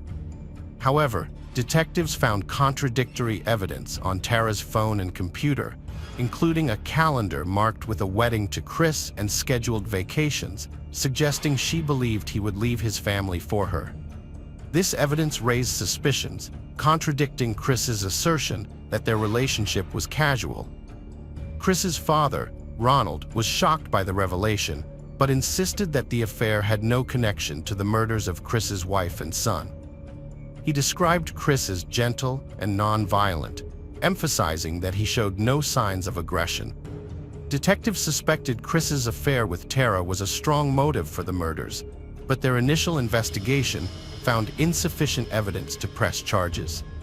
After 6 hours of questioning, Chris was released without charges. Tara was identified as a person of interest in the murders of Sherry Garrett and Gavin. However, detectives cleared her as a suspect after determining she was in Florida on the morning of May 5, 2009, when the family was killed. The Coleman family murders led to one of the largest murder investigations in Illinois history. A task force of 25 detectives was formed to catch the killer. For 15 consecutive days, they worked 20-hour shifts, bringing in experts to assist with the case. A key focus of the task force was tracing the source of the hate-filled emails sent to Chris Coleman. Every threatening email received by Joyce Meyer Ministries in the past year was carefully analyzed, leading the team to locations across the country. Each person who emailed Joyce Meyer was tracked down and interviewed, but none of the individuals who sent those threats seemed to be responsible for the Coleman family's murder. A computer forensic team was called in to investigate the murders of Sherry, Garrett, and Gavin. The detectives wanted to find any digital clues related to the crime, so they began by analyzing the email account, diarist@gmail.com. Their analysis revealed that the email address was created on November 14, 2008. Just days before the first email was sent. One of the most significant discoveries made by the team was that the death threats sent to Chris Coleman's family had originated from the same IP address associated with Chris himself. The detectives continued their investigation into the Coleman family's murder by conducting a thorough examination of both the spray-painted messages found at the crime scene and Christopher Coleman's handwriting to gather evidence. They took photographs of the spray-painted messages at the crime scene and collected samples of Christopher Coleman's handwriting. These samples were then sent to a handwriting expert for analysis. After comparing the two samples, the expert concluded that the handwriting matched the spray-painted messages. This finding led the detectives to conclude that Christopher Coleman was the one who wrote the messages on the walls of his home on the day of the murders. A chemical analysis of the spray paint used at the crime scene identified the brand and color as Rust-Oleum Candy Apple Red. Investigators learned that Chris Coleman had bought this exact product at a local hardware store just days before his family was killed. One detective contacted the store manager, who confirmed the purchase and identified the specific product as Rust-Oleum Candy Apple Red spray paint. This crucial discovery linked Chris Coleman to the same type of spray paint found at the murder scene. During the investigation into the Coleman family's murder, the time of death became a crucial factor. Initially, Chris claimed to have left his home around 5:45 a.m. on May 5, 2009, the morning his family was killed. However, the medical examiner's report showed that Sherry, Garrett, and Gavin were killed around 3 a.m., indicating that Chris was at home when his family was murdered. 2 weeks after the bodies were discovered, Chris Coleman was arrested and charged with 3 counts of first-degree murder. The prosecution's argument was that the murders were motivated by greed, selfishness, and narcissism, and that Chris had decided to eliminate his family to start anew. In April 2011, Chris Coleman's trial began, with the state accusing him of murdering his wife, Sherry, and their 2 sons, Garrett and Gavin. The prosecution's case was that Chris had killed his family because he wanted to be with Tara Lynn, but couldn't divorce his wife due to the potential loss of his well-paying job with Joyce Meyer Ministries, which did not condone divorce. Conversely, Chris's defense attorney argued that Chris was innocent and that an intruder had entered the home on May 5, 2009, and committed the murders. Exactly 2 years after the devastating murders of Sherry, Garrett, and Gavin, Chris Coleman was finally found guilty of the heinous crime. Although eligible for the death penalty, the judge instead sentenced Chris to life imprisonment without parole. This verdict was influenced by the state of Illinois' recent repeal of the death penalty, which was set to take effect just months after the tragic incident. Sherry's loved ones and friends were resolute in keeping her, Garrett, and Gavin's memories alive and sought to do something meaningful to honor them. They decided to raise funds for victims of domestic violence, a cause that deeply resonated with them. Hello friends, welcome to our channel. Today we're going to take a look at another horrible case with you. The case of Lori Vallow. The case of Lori Vallow and Chad Daybell, often to as the Doomsday Spouses, highlights crimes driven by extreme religious beliefs. Such incidents are not rare in criminal practice. Statistics show that over 100,000 people worldwide fall victim to religious fanatics annually. These victims frequently do not align with the fanatics' orthodox views. A few years ago, the disturbing of Lori Vallow and Chad Daybell shocked the world and remain unresolved to this day. Media outlets across various countries have covered their story, leaving many horrified and puzzled. Tragically, 5 members of their own families, including 2 children, became victims. Currently, legal proceedings against these individuals are ongoing. They face capital punishment for their heinous acts. Despite this, they deny their guilt and hope to escape severe punishment or receive minimal sentences. Let's start from the beginning to try to understand this horrifying and complex story. How did people who claim to have found God completely lose their sense of humanity? Chad Guy Daybell was born on August 11, 1968 in Provo, Utah. He grew up in a simple, humble family and was known as a quiet, shy child. As a student, Chad was average. He had no notable academic or athletic achievements and was self-conscious about his weight. After finishing high school, Chad enrolled at Brigham Young University in Utah with some difficulty, but ultimately graduated in 1992 with a bachelor's degree in journalism. During his college years, he married Tammy Douglas, a modest girl, and they quickly had 5 children: sons Seth, Mark, and Garth, daughters Emma and Leah. Post-graduation, Chad worked as an editor at a local daily newspaper while balancing his role as a young father. Despite the family's ongoing financial hurdles, he took on additional roles as a night watchman at a small church and as a grave digger at the nearby cemetery. Tammy, focusing solely on household chores and raising their children, did not work outside the home. This left the family struggling to make ends meet. Recognizing the need for a change, Chad chose to apply his journalism education by writing a religious-themed book. In 1999, his first work was published. It turned out to be a collection of religious stories or fantasy narratives with religious themes. Surprisingly, the book became popular and earned him a reasonable amount of money. Given this new income stream, Chad promptly resigned from both his cemetery and newspaper jobs to focus entirely on his writing career. About 18 months later, he published another book titled "One Foot in the Grave."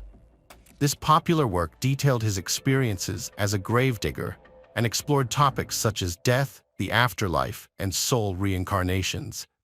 In 2004, Chad founded his own publishing company, Spring Creek Book Company, which allowed him to self-publish his works. His books often reflected his beliefs about the imminent end of the world and Judgment Day. Over time, some observed that Chad's religious beliefs grew more extreme. He published numerous fiction and popular science books imbued with religious themes and started conducting podcasts along with audio and video lectures. These were aimed at helping individuals prepare for what he called the second coming of Christ. Chad described himself as an apocalyptic writer, claiming he could foresee the future and hear voices of the deceased delivering prophecies intended exclusively for him. About Lori Ryan Vallow was born on June 26, 1973 in Loma Linda, California, a picturesque city indeed. She grew up in a big family that included 2 older brothers and 3 sisters. Her parents, Denise and Barry Cox, worked tirelessly to provide for their large brood. From an early age, Lori had a particularly close bond with her brother Alex. They shared a trusting relationship where Alex consistently stood up for Lori and protected her throughout their upbringing. Lori, during her school years, emerged as a remarkable beauty with no lack of admirers. An attractive and charismatic blonde with a slender figure and a captivating smile, she enjoyed being the center of attention. She was known for her spirited and adventurous personality. In the spring of 1992, at the age of 18, Lori married her high school sweetheart, Nelson Anes. They had begun their relationship in her senior year. However, the young couple soon realized they were not ready for family life and had rushed into marriage. Their marriage dissolved within a year, and they did not have any children together. By fall 1995, Lori remarried, this time to a man named William Leah. A year later, they welcomed a son named Colby. Sadly, their marriage ended in 1998, just 2 years after Colby's birth. In early 2001, Lori entered into her 3rd marriage with Joseph Anthony Ryan. He officially adopted Colby from Lori's previous marriage. A year after their union, they had a daughter named Tylee.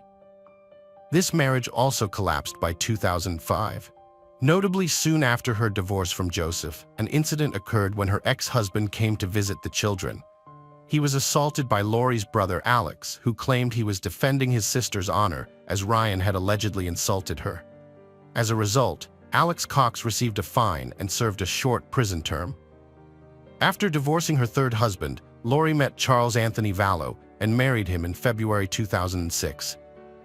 Despite the significant age difference, Charles being 17 years her senior, it did not create any obstacles for them. Charles had been previously married and had 2 teenage sons from past relationships, Zachary and Nicholas. The couple initially resided in Nevada with Lori's children from previous marriages, while Charles's sons visited during holidays or weekends. Charles owned a small business that provided stable income to support the family. Although Lori did not pursue further education nor work professionally, Charles never reproached her for it. In 2014, the couple officially adopted a young boy named Joshua Jackson, often referred to as JJ Vallow. JJ was Charles's grandnephew and had autism, necessitating expensive therapy that his relatives could afford. Toward the end of 2014, the family decided to move to the Hawaiian Islands, specifically to the island of Kauai. By this time, both Colby and Charles's older children were adults living independently. Thus, the Vallow family relocated to the island as a group of four: Lori, Charles, Tylee, and JJ. The family settled in a well-known tourist area and decided to open their own beach bar. They specialized in fresh juices, smoothies, refreshing drinks, and non-alcoholic cocktails. Despite their efforts and Charles's experience in trade, coupled with the availability of raw materials, the business quickly failed due to intense competition. Around this period, Lori developed an interest in religious literature and was particularly drawn to a series of books titled Standing in Holy Places by Chad Daybell. She became so captivated by Daybell's views and thoughts that she appeared almost obsessed with his ideas. Lori purchased all his works and read them daily. In 2016, the family had to leave Hawaii and return to the mainland United States. They settled in Arizona. While Charles worked hard to provide for the family, Lori increasingly immersed herself in religion, gradually drifting away from reality. By October 2018, Lori attended an event with her close friend Melanie in a neighboring town called Preparing a People for the Second Coming of Christ, led by Chad Daybell. As a dedicated fan and follower of Daybell's teachings, Lori was thrilled at the opportunity to meet him in person. She sat in the front row with her eyes fixed on Chad. He also noticed her among the audience. After the event concluded, when Chad decided to personally engage with his followers, Lori stayed behind as expected. She listened intently to everything he said and even asked if she could touch his hand. Upon doing so, Daybell looked into her eyes and claimed that they had been husband and wife in 7 previous reincarnations. Following this encounter, Chad and Lori exchanged contact information and began communicating daily. A few weeks later, when Lori's husband went to Nevada for work, she invited the preacher to hold a gathering at her home. On that day, about a dozen people gathered at the Vallow residence, discussing God, Judgment Day, and the Second Coming.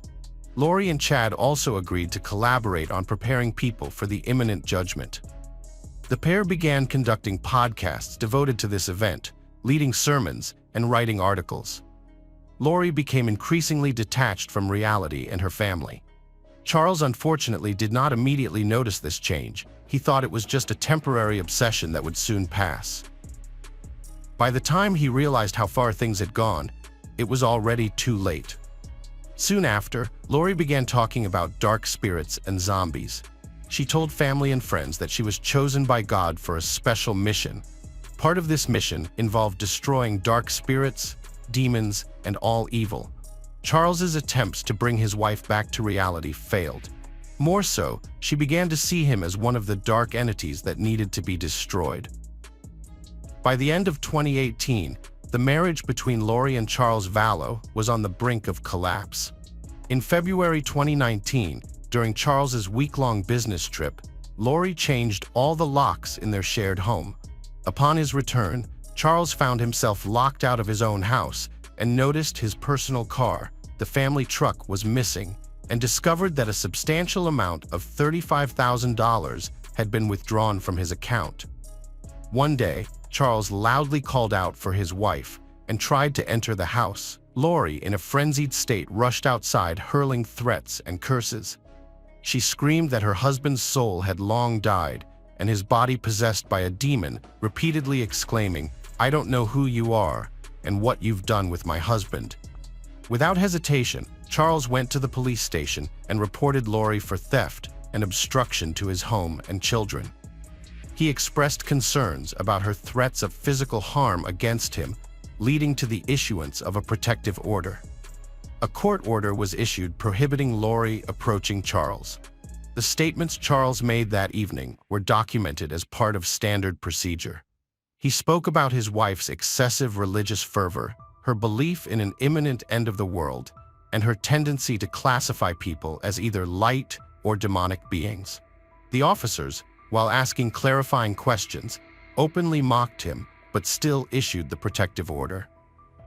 The next day, Charles filed for divorce and changed the beneficiary of his $1 million life insurance policy from Lori to his mother and sister. His lawyer noted that Charles was concerned about the well-being of JJ, who required special care. He knew his mother and sister would responsibly manage the insurance payout and take care of JJ if anything happened to him. As for Tylee, her stepfather had not legally adopted her and couldn't include the legally unrelated minor in the documents. A few months later, Mr. Vallow made the regrettable mistake of revoking the protective order, hoping to reconcile with Lori and save their marriage. He began visiting his ex-wife's home, missing the children, and remained hopeful for a family reconciliation. On July 11, 2019, Charles was fatally shot twice in the chest when he arrived to see his children. Alex Cox, Lori's brother, called emergency services and confessed to the shooting, claiming self-defense. He alleged that Charles attacked him first with a baseball bat. In response, Alex drew a pistol and fired twice without aiming. The incident was witnessed by the homeowner and children. Their testimonies were somewhat consistent. The court ruled it an unintentional killing in self-defense.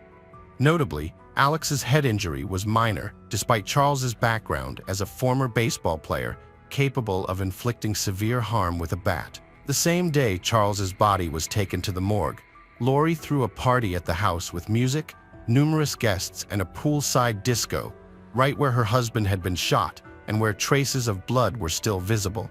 She didn't arrange for his funeral or inform anyone about the incident. Charles's sons, mother, sister, and other relatives only learned about his death a week later when his unclaimed body was still in the morgue. This marked the beginning of a series of mysterious disappearances and fatalities. Shortly after her husband's demise, Lori sold their Arizona home. Along with her children, she relocated to a town called Rexburg in Idaho. They settled close to where Chad and his wife Tammy lived. Alex Cox, Lori's brother, also moved with them and settled in the same housing complex. Lori enrolled her son in a school for children with special needs. However, her 16-year-old daughter Tylee did not attend any educational institution. She was seldom seen outside, leading many neighbors to be unaware of her existence. Around this time, Lori referred to her daughter as a dark entity during a phone conversation with a friend. On September 8, 2019, the children, their mother and Uncle Alex, went to Yellowstone Park, where Chad Daybell joined them. Several photographs from that trip show Tylee, but after that day, she was never seen alive again. On September 24th of the same year, Lori withdrew her son's documents from the school, claiming he would be homeschooled henceforth. The 7-year-old boy also was not seen afterward. Less than a month later, on October 19th, Chad's 49-year-old wife, Tammy, passed away suddenly. According to Chad, she had a cold with a cough and presumably died from respiratory failure in her sleep, with no signs of violence on her body. Her death was ruled natural. Chad categorically refused an autopsy to definitively determine the cause, a decision that oddly raised no suspicions at that time. Following his wife's sudden passing, Chad received approximately $500,000 in insurance payouts. 2 weeks later, Chad and Lori traveled to the Hawaiian Islands, where they officially married in a beachside ceremony. This event came as a total shock and surprise to Daybell's children, who were still mourning their mother and couldn't comprehend their father's actions. Upon returning to Arizona, the couple lived together and misled others by claiming Lori's children were with relatives, or even asserting she had no children at all.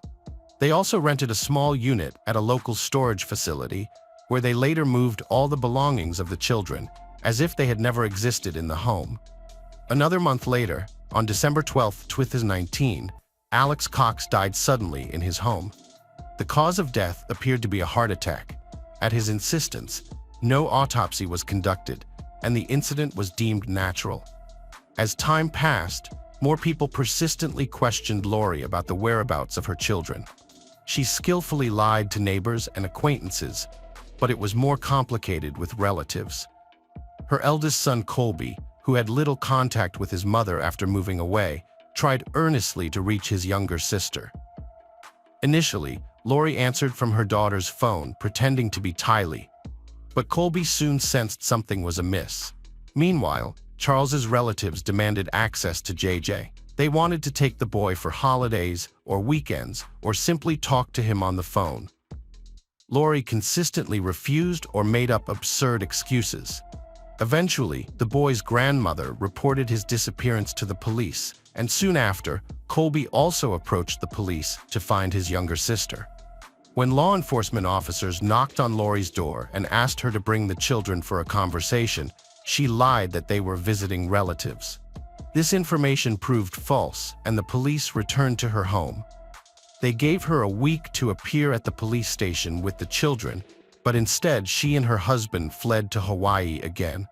On February 20, 2020, Lori was arrested on the island of Kauai and taken back to Arizona. A search was conducted in her and Chad's home, but neither the children nor any signs that they had been there were found. Now her husband Chad, who had been defending her and insisting she had no children, was also under suspicion. It was only on June 9th that police discovered human remains buried in the backyard of the couple's home. Forensic analysis revealed that they were the bodies of Tylee and her younger brother JJ. Chad was immediately detained for concealing evidence and complicity. The authorities then decided to exhume the bodies of Tammy Daybell and Alex Cox to establish the true causes of their deaths. In both cases, traces of chemicals capable of inducing heart failure were discovered. This led to the conclusion that these individuals did not die naturally. The trial process for the spouses began in January 2021. They were charged with conspiring to commit first-degree criminal acts, grand theft through deceit, and insurance fraud. Additionally, the demise of Charles Vallow was reclassified from self-defense to premeditated criminal action. Witnesses in court testified that Lori referred to her children as dark entities and promised to save their souls. There were speculations that the deaths of 16-year-old Ty and 7-year-old JJ might have had ritualistic elements. Notably, the adolescent girl's body was partially burned. Weeks before this, Chad had sent Lori an email rating people where he assigned Tylee, the girl, a 2 as a dark spirit. Given the totality of the charges, both spouses faced the possibility of capital punishment. However, in May 2021, Val's defense team succeeded in having her declared incompetent, halting the trial process. Simultaneously, all 5 of Daybell's adult children insisted on their father's innocence, believing he was framed by Lori and Alex. In 2022, after treatment in a psychiatric facility, Vallow was deemed fit to stand trial again and answer for her actions. In March 2023, the judge ruled out capital punishment as a sentence for her, a decision still being contested by the prosecution. In July of that same year, she was sentenced to life imprisonment without parole. The trial against Chad continues, and he still faces the prospect of capital punishment. It is worth noting that this story inspired the book When the Moon Turns to Blood by investigative journalist Lily Sewall.